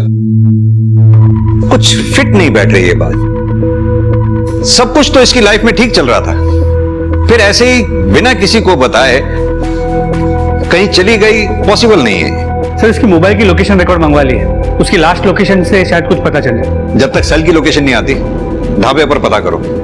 आखिरी बार वो वहीं से निकली थी जब गायब हुई। सर, कुछ बताया था कहाँ जा रही है? सर, मैंने पूछा तो नहीं, लेकिन दीदी बहुत जल्दी में थी। क्या ढाबे पे कोई प्रॉब्लम, कोई मसला या कुछ आसपास? सर, वो एक बग्गा नाम का आदमी दीदी को बहुत परेशान करता था। प्यार से समझा रहा हूँ, समझ में नहीं आता क्या? घुसता नहीं कुछ दिमाग में। तो ये बग्गा कल यहाँ ढाबे पे आया था या कहीं आसपास दिखा था? सर, अंजू की लास्ट लोकेशन मिल गई है, यहाँ से निकलने के बाद की।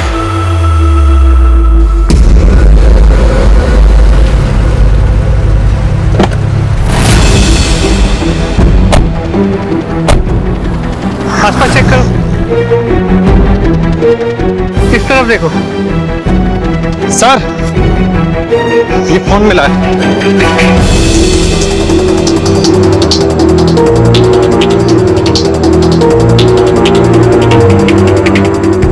सर ये अंजू का केस काफी कॉम्प्लिकेटेड हो गया है। हाईवे के बाद झाड़ियों में उसका फोन मिला है, टूटा हुआ है सर। ठीक है सर, हम आसपास पूछताछ करते हैं।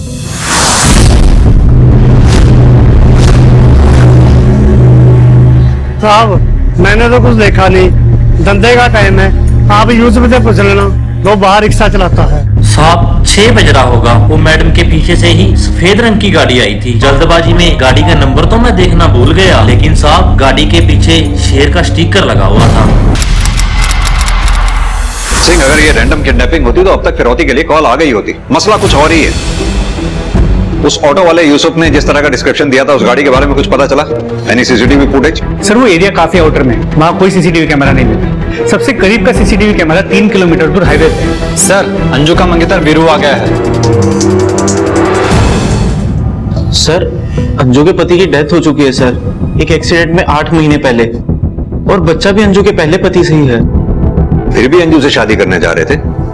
सर प्यार दिमाग से नहीं, दिल से किया जाता है। जब मैं पहली बार अंजू से मिला उसके ढाबे पर और मैंने अपने दिल की बात उससे कही, तो सर उसने सबसे पहले अपने पति के बारे में ही मुझे बताया था, और उस दिन से ही अंजू का बच्चा मेरा बच्चा हो गया सर। फिर वो बच्चा नहीं चाहता था, और उसकी माँ तो अंजू को कभी पसंद भी नहीं करती थी। अंजू बहुत प्रेशर में थी, एक तरफ उन दोनों का प्रेशर और दूसरी तरफ वो गुंडे जो उसके ढाबे के पीछे पड़े हुए थे। कौन गुंडे? वो बग्गा? सर नाम तो नहीं बताया उसने कभी मुझे, लेकिन उसके ढाबे की वजह से आसपास के सारे ढाबे वालों का नुकसान हो रहा था। सर अंजू एक औरत है और आसपास के सारे ढाबे वाले उसके साथ जबरदस्ती करके उसका ढाबा बंद कराना चाह रहे थे, और शायद उसे धमकियां भी आ रही थी। अंजू ने आपको तो उन धमकी भरे मैसेजेस के बारे में जरूर बताया होगा। किसके आते थे? 1-2 बार पूछा था मैंने उससे सर, लेकिन कभी ज्यादा जोर नहीं डाला। अंजू क्या हुआ, कोई टेंशन है? नहीं कुछ भी नहीं। मुझे लगा वो टाइम आने पर मुझे खुद बता देगी, लेकिन मुझे क्या पता था कि वो टाइम कभी आएगा ही नहीं। प्रीति जी, कहीं आप हमें कहानी तो नहीं सुना रही हैं कोई? आपको अंजू के बारे में सब बातें पता है, उसके घर के बारे में, पति के बारे में, उसको धमकी भरे मैसेजेस आते थे वो भी आपको पता है, लेकिन सब आधी अधूरी। कि हमें धुआं भी दिखाई दे और आग के बारे में पता भी ना चले। सर ऐसा कुछ नहीं है, मुझे बस उसकी चिंता हो रही है।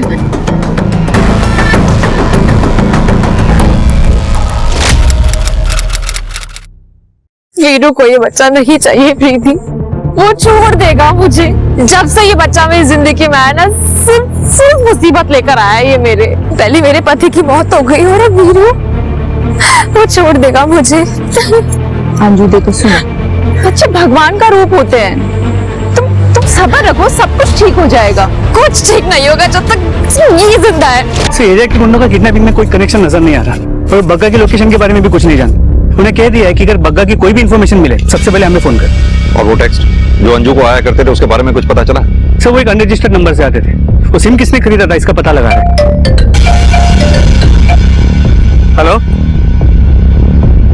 ठीक है सर, हाईवे पेट्रोल टीम को एक सस्पिशियस गाड़ी नजर आई खानपुर एरिया में।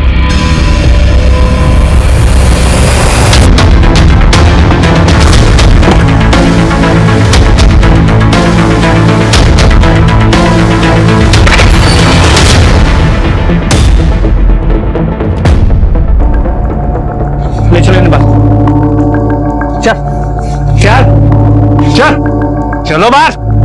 क्या लगा रखा है पे? क्या लगा रखा है पे? क्या चल रहा है पे? हाँ गाड़ी किसकी है? गाड़ी किसकी है? लड़की का है? लड़की का है? लड़की का है? पता नहीं सर, सबके सब नशे में। गाड़ी की इंफॉर्मेशन निकालो।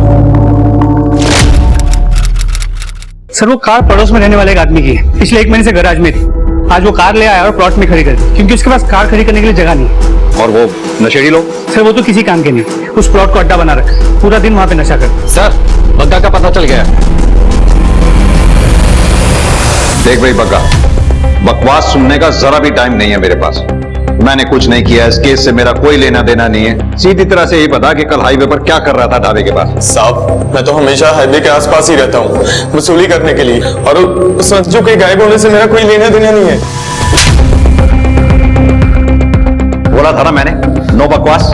अगर तूने कुछ नहीं किया था तो फिर अपना फोन बंद करके कहाँ गायब था तू? दारू पी के सो गया था साहब, और फोन चार्ज नहीं था इसलिए बंद हो गया होगा।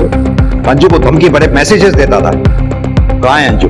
क्या किया है उसके साथ? जिंदा भी है या मार दिया? साहब जिन ढाबे वालों को उससे दिक्कत थी और जिन्होंने मुझे काम दिया था उसका ढाबा बंद करवाने के लिए, उन लोगों को तो पकड़ोगे नहीं आप लोग। और ये 20-25 हजार के लिए मर्डर नहीं करेगा बक्का। इज्जत के लिए तो करेगा। फलूदा बना दिया था तेरी इज्जत का अंजू ने भरे बाजार में तेरी धमकियां न मान करके। औरत ने तेरी औकात याद दिला दी थी तुझे। साहब मैं सच बता रहा हूँ, मारना मत साहब, सच बता रहा हूँ।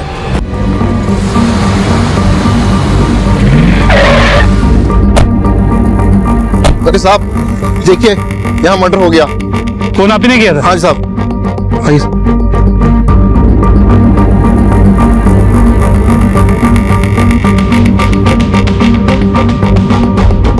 बॉडी को चेक करो। जी सर। देखो ये क्या है?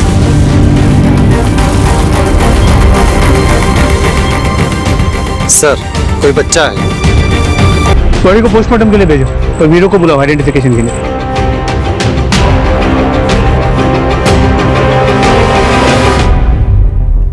बॉडी को सबसे पहले आपने देखा? जी साहब। क्या देखा? साहब ये मेरे खेत हैं, रोज मैं यहाँ पे चक्कर लगाने के लिए आता हूँ। कल जैसे ही मैं यहाँ से वापस जाने लगा मुझे एक हलचल सुनाई दी। मैंने पीछे मुड़कर देखा तो एक आदमी बड़ी तेजी से यहाँ से भाग रहा था, लेकिन मैं ठीक ठाक से देख नहीं पाया। किस तरफ गया? किस तरफ साहब? अभी अंजू का मेरे सिवाय कोई नहीं है, वो वीरू भी नहीं। मैं नहीं करूंगी तो कौन करेगा उसके लिए? देखो कोई करे या ना करे वो हमारी प्रॉब्लम नहीं है, और तुम्हारी इस भाग दौड़ की वजह से ना मैं तुम्हें और अपने बच्चे की जान को खतरे में नहीं डाल सकता। पिछली बार की तरह ना तुम्हें अपने बच्चे की जान नहीं लेने दूंगा।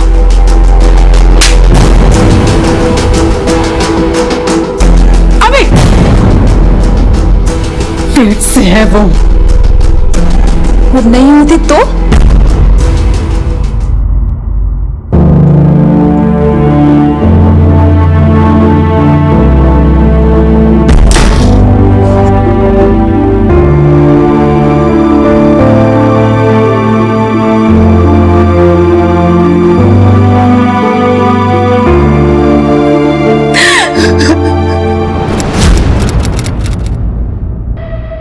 अरे देख अभी कितनी सुंदर सुंदर लड़कियां हैं, बता कौन सी पसंद है तुझे इसमें? अरे देख ना, और इसके लिए तो बता रहे थे बहुत अच्छे पैसे देंगे। ये क्या हो रहा है अभी? अभी क्या बताएगा, मैं बताती हूँ। दूसरी शादी कर रही हूँ इसकी। तुम तो मुझे पोता दोगी नहीं, तुम क्या चाहती हो मैं बिना पोते का मुंह देखे ही मर जाऊं? अभी दूसरी शादी? सच में? तुम मेरे साथ ऐसा कैसे कर सकते हो अभी? तुम जानते हो कि मुझ में कोई प्रॉब्लम नहीं है। अभी प्लीज मेरे साथ ऐसा मत करो, मैं फिर से प्रेग्नेंट हो जाऊंगी। तुम जानते हो कि कितना स्ट्रेस है मेरे ऊपर। अभी देखो ना मेरी तरफ प्लीज।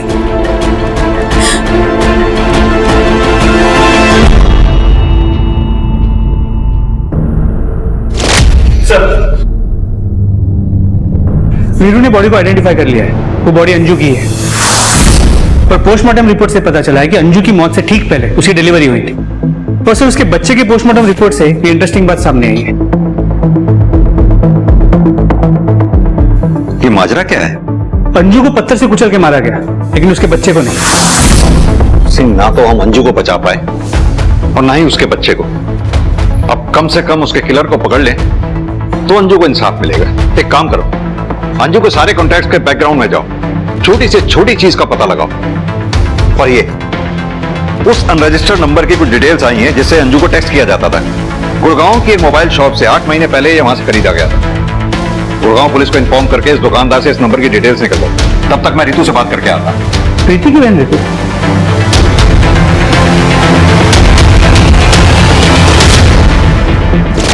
साधारण सी मिसिंग कंप्लेन अंजू की लाश मिलने के साथ ही मर्डर केस में तब्दील हो चुकी थी। और ये सिर्फ मर्डर नहीं था, बल्कि क्रूरता की हद थी।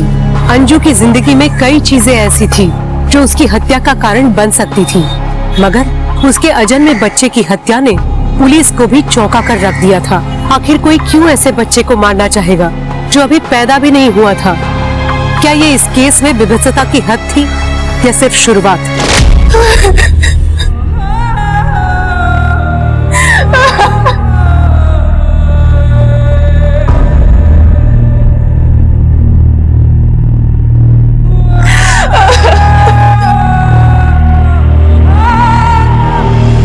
मुझे कुछ टाइम अंजू के साथ अकेला चाहिए, उसके जाने से पहले।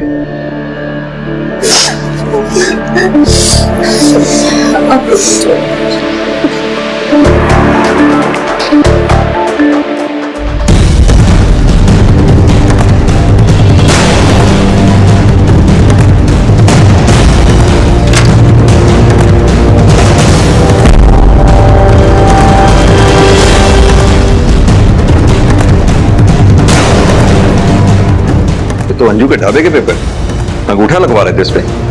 सर वो अंजू शादी के बाद मेरी नाम करने वाली थी और मैं बस उसकी आखिरी इच्छा ही तो पूरी कर रहा हूँ सर। ऐसे चोरों की तरह? नहीं सर, उसने कहा था मुझसे। वो पेपर्स रेडी हुए क्या? पेपर्स हो जाएंगे रेडी, बोला है तो हो जाएंगे ना। मगर कहने के बाद भी अंजू ने ढाबा तेरे नाम नहीं किया था, इसलिए अंजू को मार दिया और अब चोरी छुपे अपना काम निकाल रहा है। लेके चलो इसे थाने, वहीं कायदे से बात होगी। नहीं सर, मैंने ऐसा कुछ किया ही नहीं है जो आप कह रहे हो सर, कुछ नहीं किया। रितु,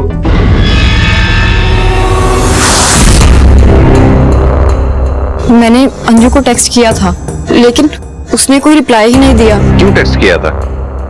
वो भी उस दिन जिस दिन अंजू के साथ ये हादसा हुआ। सर एक्चुअली मैं प्रीति से अलग अपने रेंट पे रहने का सोच रही थी, ताकि मेरी वजह से उसे और उसके ससुराल वालों को भी कोई प्रॉब्लम ना हो, और अगर अंजू के ढाबे पर काम मिल जाता तो मेरा रेंट निकल जाता। ठीक है, अभी तो तुम जाओ, जरूरत पड़ी तो फिर पूछताछ करें। ठीक है सर।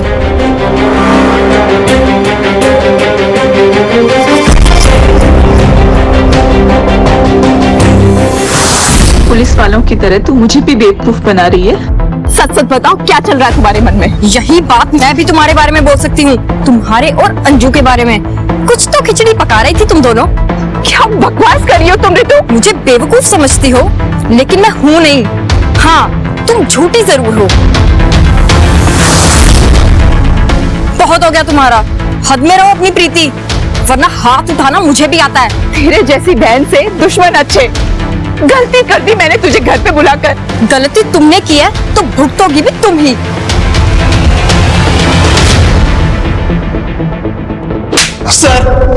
सर ये सही है कि मुझसे गलती हुई है सर ढाबे को लेकर, लेकिन मैं सच में अंजू से शादी करना चाहता था सर, और हमारी शादी से ही तो परेशानी थी सर सब लोगों को। किन लोगों को? किसने लिखा था वो नोट? सर पक्का तो नहीं कह सकता, लेकिन हाँ 4-5 लोग थे अंजू के मोहल्ले में जिन्होंने 2 महीने पहले तमाशा किया था। उनमें से कोई भी हो सकता है सर।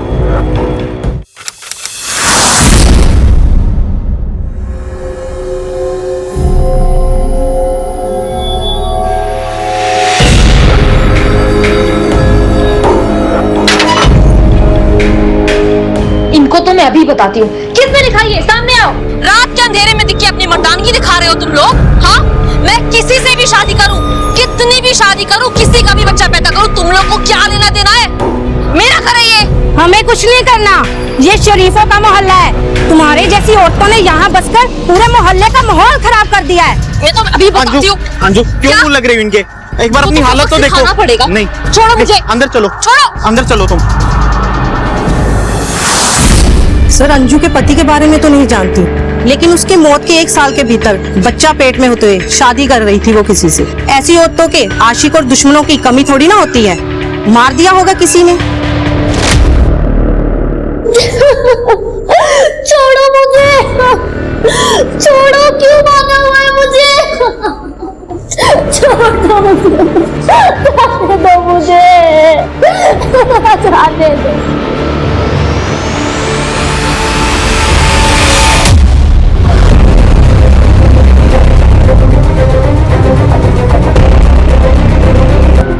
और इसकी आइडेंटिफिकेशन, इसका बच्चा? सर अब तक कुछ भी पता नहीं चल पाया। सर अंजू यहाँ आने से पहले गुड़गांव में रहती थी। हमारी लोकल पुलिस उसके एड्रेस पर पहुंची तो पता चला कि उसकी शादी नहीं हुई थी सर। और सर पति की मौत की कहानी उसने झूठी बनाई थी सर। वो सिम भी तो गुड़गांव की मोबाइल शॉप से इशू हुआ था ना, जिससे अंजू को टैक्स आया करते थे। जी सर, लोकल पुलिस ने दुकानदार से पूछताछ की थी सिम के बारे में। वहां से पता चला कि सर विशाल खरबंदा के नाम से सिम इशू कराई गई थी। विशाल खरबंदा? ये विशाल खरबंदा कौन है? तो आप थे अंजू के बॉस? जी। उसे धमकी भरे मैसेजेस क्यों भेजते थे आप? सर मैं उसे मैसेजेस जरूर भेज रहा था, बट उसे मिलने के लिए। और क्यों बुलाना चाहते थे उसे? सर वो मुझे ब्लैकमेल कर रही थी, मुझसे और पैसे चाहती थी। मैं उसे ऑलरेडी 10 लाख दे चुका था ढाबा खोलने के लिए। ऐसा क्या रीजन था अंजू के पास जो तुम्हें ब्लैकमेल कर रही थी? दूर हटो मुझसे। तुमने मुझे बताया क्यों नहीं कि तुम ऑलरेडी शादीशुदा हो? सुनो मेरी बात, तुम्हारा तलाक कल हो या आज हो, मुझे उससे कोई फर्क नहीं पड़ता। मैं तुम्हारे बच्चे की माँ बनने वाली हूँ और तुम पीछे हट रहे हो। अंजू फॉर गॉड सेक धीरे बोलो, बाहर ऑफिस। आई डोंट केयर, सुनने दो सबको। यू नो व्हाट, अगर तुमने मेरे और मेरे बच्चे का फ्यूचर सिक्योर नहीं किया ना, इस ऑफिस में तो क्या पूरी दुनिया में बता दूंगी मैं कि ये बच्चा तुम्हारा है। अंजू! विशाल से ब्लैकमेलिंग, वीरू से झूठ बोलकर शादी। इस अंजू का भी पता नहीं किस किस से क्या झूठ बोला हो। एक काम करो सिंह, इस विशाल के लिए भाई चेक करो, पता करो मर्डर वाले दिन ये जालंधर में था या नहीं। सर विशाल का अंजू के साथ कनेक्शन था, लेकिन उस दूसरी औरत से। सिंह फिलहाल तो किसी भी पॉसिबिलिटी को रूल आउट नहीं किया जा सकता है जब तक कि सच सामने ना आ जाए।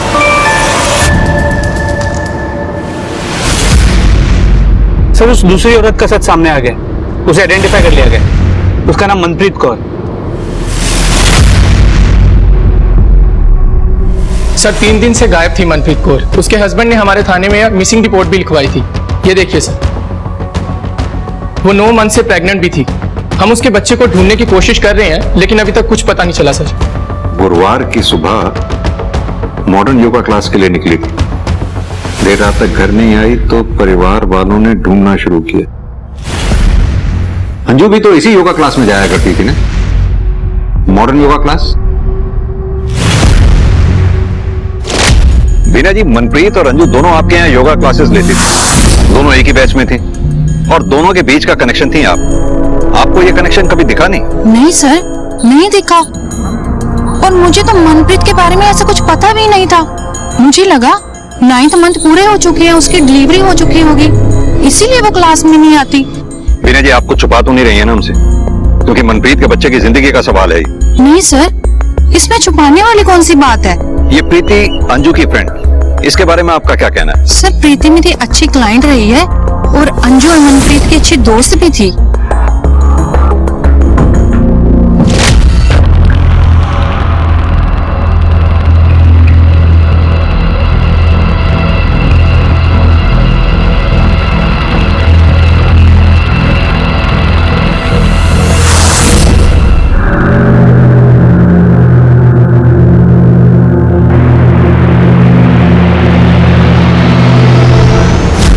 सुबह योगा क्लास के लिए गई थी, उसके बाद ना कोई खबर है ना कोई फोन मिल रहा है, पता नहीं कहाँ पे गई है सर वो। योगा क्लास? जी सर, मैंने सुबह फोन किया था उनको, उन्होंने कहा कि वो वहां नहीं आई। सर आप प्लीज उसे ढूंढिए सर, प्लीज सर, मेरे बच्चों को कुछ नहीं होना चाहिए सर, मेरे बीवी बच्चों को बचा लीजिए सर। चिंता मत करो, मैं कोशिश करें। सर प्रीति को जाते हुए तो देखा था, पर वो ना थोड़ा जल्दी में थी। सर ये खूब लड़ते झगड़ते थे, इनके घर में से आवाजें आती थी। कुछ दिन पहले की बात है, प्रीति और रितु को मैंने आपस में लड़ते हुए देखा। सर कहना तो नहीं चाहिए, पर मुझे लगता है कि रितु और अभी के बीच में कुछ ना कुछ जरूर चल रहा है। सर ये बकवास किसने कर दिया आपको? ऐसा लग नहीं रहा तुम्हारी बॉडी लैंग्वेज देख कर कि ये सब बकवास है। अभी तुम्हारे बीवी और बच्चे की जान खतरे में है। अब तुम डिसाइड करो, तुम्हें टाइम पास करना है या सब कुछ सच सच बताना है। जी सर, रितु और मेरा अफेयर चल रहा था, लेकिन सर इन सब के बावजूद ना मैं प्रीति से बहुत प्यार करता हूँ। ये अजीब प्यार है तुम्हारा अपनी बीवी के लिए कि उसी की बहन के साथ तुम अफेयर भी कर रहे हो। प्रीति ये सब जानती थी। इनफैक्ट उसी ने ये सब करने के लिए कहा था। मेरी खुद की बहन ने मेरा इस्तेमाल किया, मुझे अपने पति के साथ सोने के लिए बोला ताकि मैं उसे और अभी को एक बच्चा दे सकूं, और अभी उसे छोड़कर किसी और दूसरी औरत के साथ शादी ना कर ले। लेकिन सर, जैसे ही प्रीति खुद प्रेग्नेंट हुई, मुझे अभी को छोड़ने के लिए कहने लगी। सर, मेरे मन में अभी के लिए फीलिंग्स हैं, तो ऐसे कैसे छोड़ दूं? सही कह रही हैं आप, ऐसे कैसे छोड़ दें किसी को? गुस्सा तो आएगा ही, इसीलिए शायद प्रीति को गायब कर दिया आप। सर, मैंने आपको सब कुछ सच सच बता चुका हूँ। मेरे बच्चे की माँ बनने वाली है वो। एक बच्चा ना मैं पहले खो चुका हूँ, अब दूसरा नहीं खो सकता सर। प्लीज उसे ढूंढिए सर, देखिए प्लीज उसे ढूंढिए सर। एक मिनट, बच्चा खो चुका हूँ मतलब?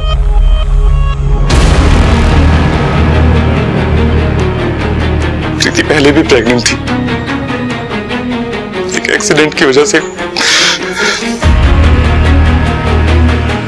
उसका मिसकैरेज हो गया था सर।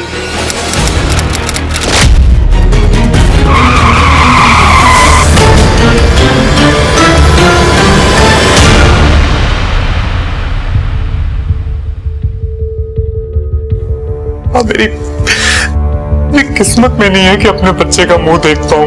ऐसा क्यों बोल रहा है बेटा? भगवान पे भरोसा रख, मेरा बच्चा जिंदा भी हो गया। अभी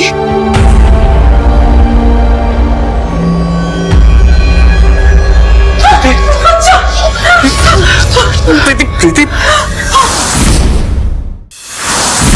देखिए सर, मेरी बीवी और मेरे बच्चे दोनों ठीक है। बाकी आपको जो पता लगाना आप लगाइए, वो आपका काम है। अपना ही काम कर रहे हैं हम, प्रीति से बात करनी है हमें। तो आप डॉक्टर से बात कीजिए सर, वहां अंदर प्रीति का चेकअप चल रहा है। डॉक्टर, सब ठीक तो है? हाँ, बस थोड़ा क्वेश्चन लेने की जरूरत है। माँ और बच्चा दोनों को डिहाइड्रेशन हुआ है। हम प्रीति से बात कर सकते हैं? I don't know sir, emotional trauma से अभी वो गुजर रही है। अपने बच्चे तक को वो हाथ नहीं लगाने दे रही। मुझे नहीं लगता वो आपकी मदद कर पाएगी। लेकिन हमारा प्रीति से बात करना ज्यादा जरूरी है। कोई है जो प्रेग्नेंट लेडीज को अपना निशाना बना रहा है, और सिर्फ प्रीति ही है जो हमें उस तक पहुंचा सकती है। प्रीति,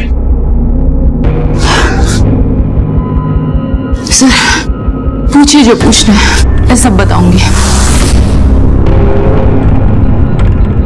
सर, उसने मास्क और ग्लव्स दोनों पहना हुआ था, मैंने तो उसकी आवाज भी नहीं सुनी। लेकिन प्रीति, तुम तो वहां से भाग के आई हो ना, रास्ता तो तुम्हें ध्यान होगा जहां तुम्हें रखा गया था।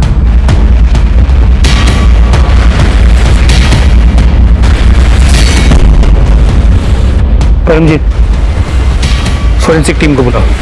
तीनों विक्टिम्स के सर्कमस्टेंसेस अलग, तीनों के प्रॉब्लम्स अलग, एक्सेप्ट कि वो तीनों ही प्रेग्नेंट थी। सर, उस रूम से मिले प्रीति के ब्लड की लैब रिपोर्ट आ गई सर, आपको देखनी चाहिए सर।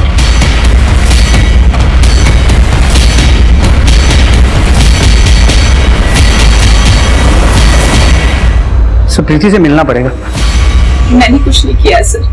बहुत सुन लिया हमने। ये इसमें तुम्हारी ब्लड रिपोर्ट है जो हमें तुम्हारे डिलीवरी वाले रूम से मिली। साफ साफ लिखा है इसमें तुम्हारे ब्लड में प्लेसेंटा है ही नहीं, जो एक प्रेग्नेंट लेडी के ब्लड में होना जरूरी है। मतलब ये कि आपकी बहू कभी प्रेग्नेंट थी ही नहीं। इसकी प्रेगनेंसी से लेकर डिलीवरी तक आपसे झूठ बोला इसने। इसीलिए तुमने डॉक्टर को अपने बच्चे को छूने तक नहीं दिया था। अपने बच्चे तक को वो हाथ नहीं लगाने दे रही। डॉक्टर इस बच्चे को देख लेती या छू लेती तो उसे पता चल जाता कि ये बच्चा 6 से 7 दिन पहले हुआ था, और किडनैपिंग का नाटक तो तुमने 2 दिन पहले किया था। यानी कि ये बच्चा तुम्हारा है ही नहीं। नहीं, ये बच्चा मेरा है। ठीक है, तो हम इस बच्चे का डीएनए टेस्ट करवा लेते हैं, उसके बाद साफ हो जाएगा, और इस बच्चे को तुम एक पल भी अपने पास नहीं रख पाओगे। नहीं, नहीं, मैंने तो ये बच्चा, अगर मैंने ये बच्चा खो दिया तो ये लोग मेरा जीना हराम कर देंगे। मैंने सिर्फ और सिर्फ अपनी शादी बचाने के लिए ये सब किया। पहले बच्चे को खोने के बाद इन लोगों ने मेरा जीना मुश्किल कर दिया था। या तो ये दोनों बहनें यहाँ रहेंगी या दोनों ही जाएंगी। और अभी तो दूसरी शादी करना चाहते थे। जीतू को मैं अपनी शादी बचाने के लिए लेकर आई थी, लेकिन ये तो मेरी शादी खराब करने में तुली हुई थी। सच सच बताओ क्या चल रहा है तुम्हारे मन में? यही बात मैं भी तुम्हारे बारे में बोल सकती हूँ, तुम्हारे और अंजू के बारे में। मुझे कुछ समझ नहीं आ रहा था कि मैं क्या करूं, इसीलिए मैंने प्रेगनेंसी का नाटक किया। मतलब किसी और का बच्चा तू मेरे गले बांधने वाली थी और इतने टाइम से हम सबको बेवकूफ। अरे ज्यादा मर्दानी की दिखाने की जरूरत नहीं, वहीं खड़े हो जाओ। आप मेरे बेटे को बोल रहे हैं जबकि सारा प्रपंच इस औरत का रचा हुआ है। प्रपंच इसका नहीं, इस प्रपंच में आप और आपका बेटा दोनों बराबर के हिस्सेदार हैं। अगर आप लोगों ने प्रीति के ऊपर बच्चा पैदा करने के लिए प्रेशर नहीं डाला होता तो आज ये सब होता ही नहीं। पता नहीं आप जैसे लोग कब एक औरत को बच्चा पैदा करने की मशीन की बजाय एक इंसान समझेंगे। प्रीति, क्या अपनी फेक प्रेगनेंसी को साबित करने के लिए ही तुमने अंजू को मारा? नहीं नहीं, मैंने अंजू को नहीं मारा, उल्टा वो तो मेरी मदद करना चाहती थी सर। वीरू को तो ये बच्चा वैसे भी नहीं चाहिए प्रीति, तो डिलीवरी होते ही मैं ये बच्चा तुम्हें दे दूंगी। मैं भी मायके जाने की सोच रही हूँ, पर रितु है कि जाने को तैयार ही नहीं है। अब तुम बताओ, अगर मैं मायके नहीं गई तो ये बच्चा कहाँ बदलेंगे हम लोग? कहीं रितु को कुछ शक तो नहीं हो गया है? और डाउट की तो कोई वजह ही नहीं है। तो सब कुछ ठीक हो जाए जल्दी से। अंजू के गायब हो जाने के बाद मेरी मुसीबतें बढ़ गई थी।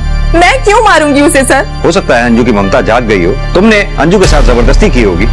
अंजू का बच्चा मरा हुआ पैदा हुआ जो तुम्हारे किसी काम का नहीं था, इसीलिए तुमने अगला शिकार मनप्रीत को बनाया। ये बच्चा मनप्रीत का ही है ना? हाँ, ये मनप्रीत का बच्चा है, लेकिन मैंने मनप्रीत को नहीं मारा है। तो फिर मनप्रीत का बच्चा तुम्हारे पास आया कैसे? वो मैं आपको नहीं बता सकती, मैंने किसी से वादा किया हुआ है। देखो प्रीति, अगर तुम हमें सच नहीं बताओगी तो जेल जाओगी और ये बच्चा भी तुम्हारे पास नहीं रह पाएगा। अगर तुम हमारी मदद अंजू और मनप्रीत के कातिल को पकड़वाने में करोगी तो हम तुम्हारी मदद कर पाएंगे।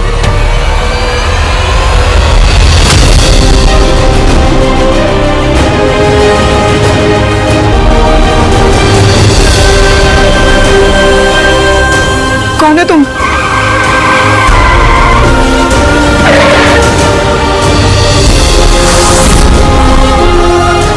मैं रघु, मैं तुम्हारे लिए बच्चा लेकर आया हूँ, तुम्हारी दोस्त मनप्रीत का। चलो बताओ, तुमने ये सब क्यों और कैसे किया? स्पीड से कार चलाने की वजह से मुझसे प्रीति का एक्सीडेंट हो गया और मेरी वजह से उसका बच्चा भी छीन लिया। तो बस मैंने भी ठान लिया कि कुछ भी करके उसका बच्चा मैंने लौटा दूंगा। और इसलिए तूने अंजू को उठाया। जब अंजू का बच्चा मरा हुआ पैदा निकला तो तेरे किसी काम का नहीं था, इसीलिए तूने मनप्रीत को अपना शिकार बनाया। मुझे जाने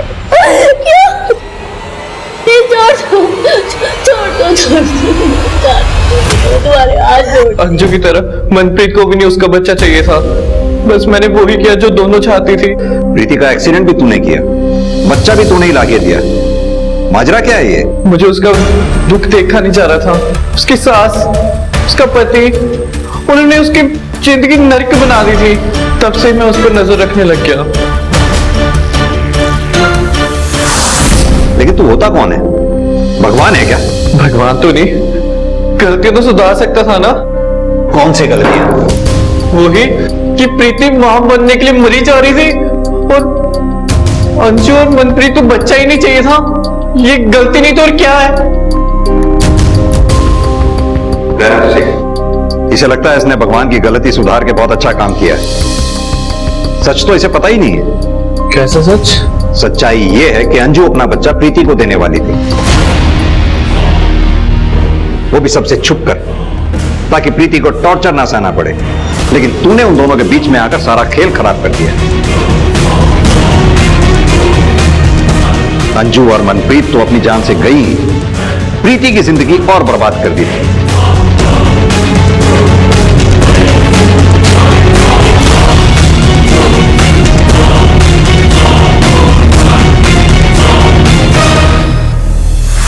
रघु के एक तरफा प्यार ने कई जिंदगियों को समय खत्म जरूर कर दिया था, मगर इस केस की पृष्ठभूमि हमारे समाज ने ही तैयार की थी। ऐसा समाज जो औरतों से सिर्फ परफेक्शन की उम्मीद करता है, मगर माँ ना बन पाने का जो अपराध बोध एक औरत के अंदर पैदा किया जाता है, जो कि उसे तोड़ कर रख देता है।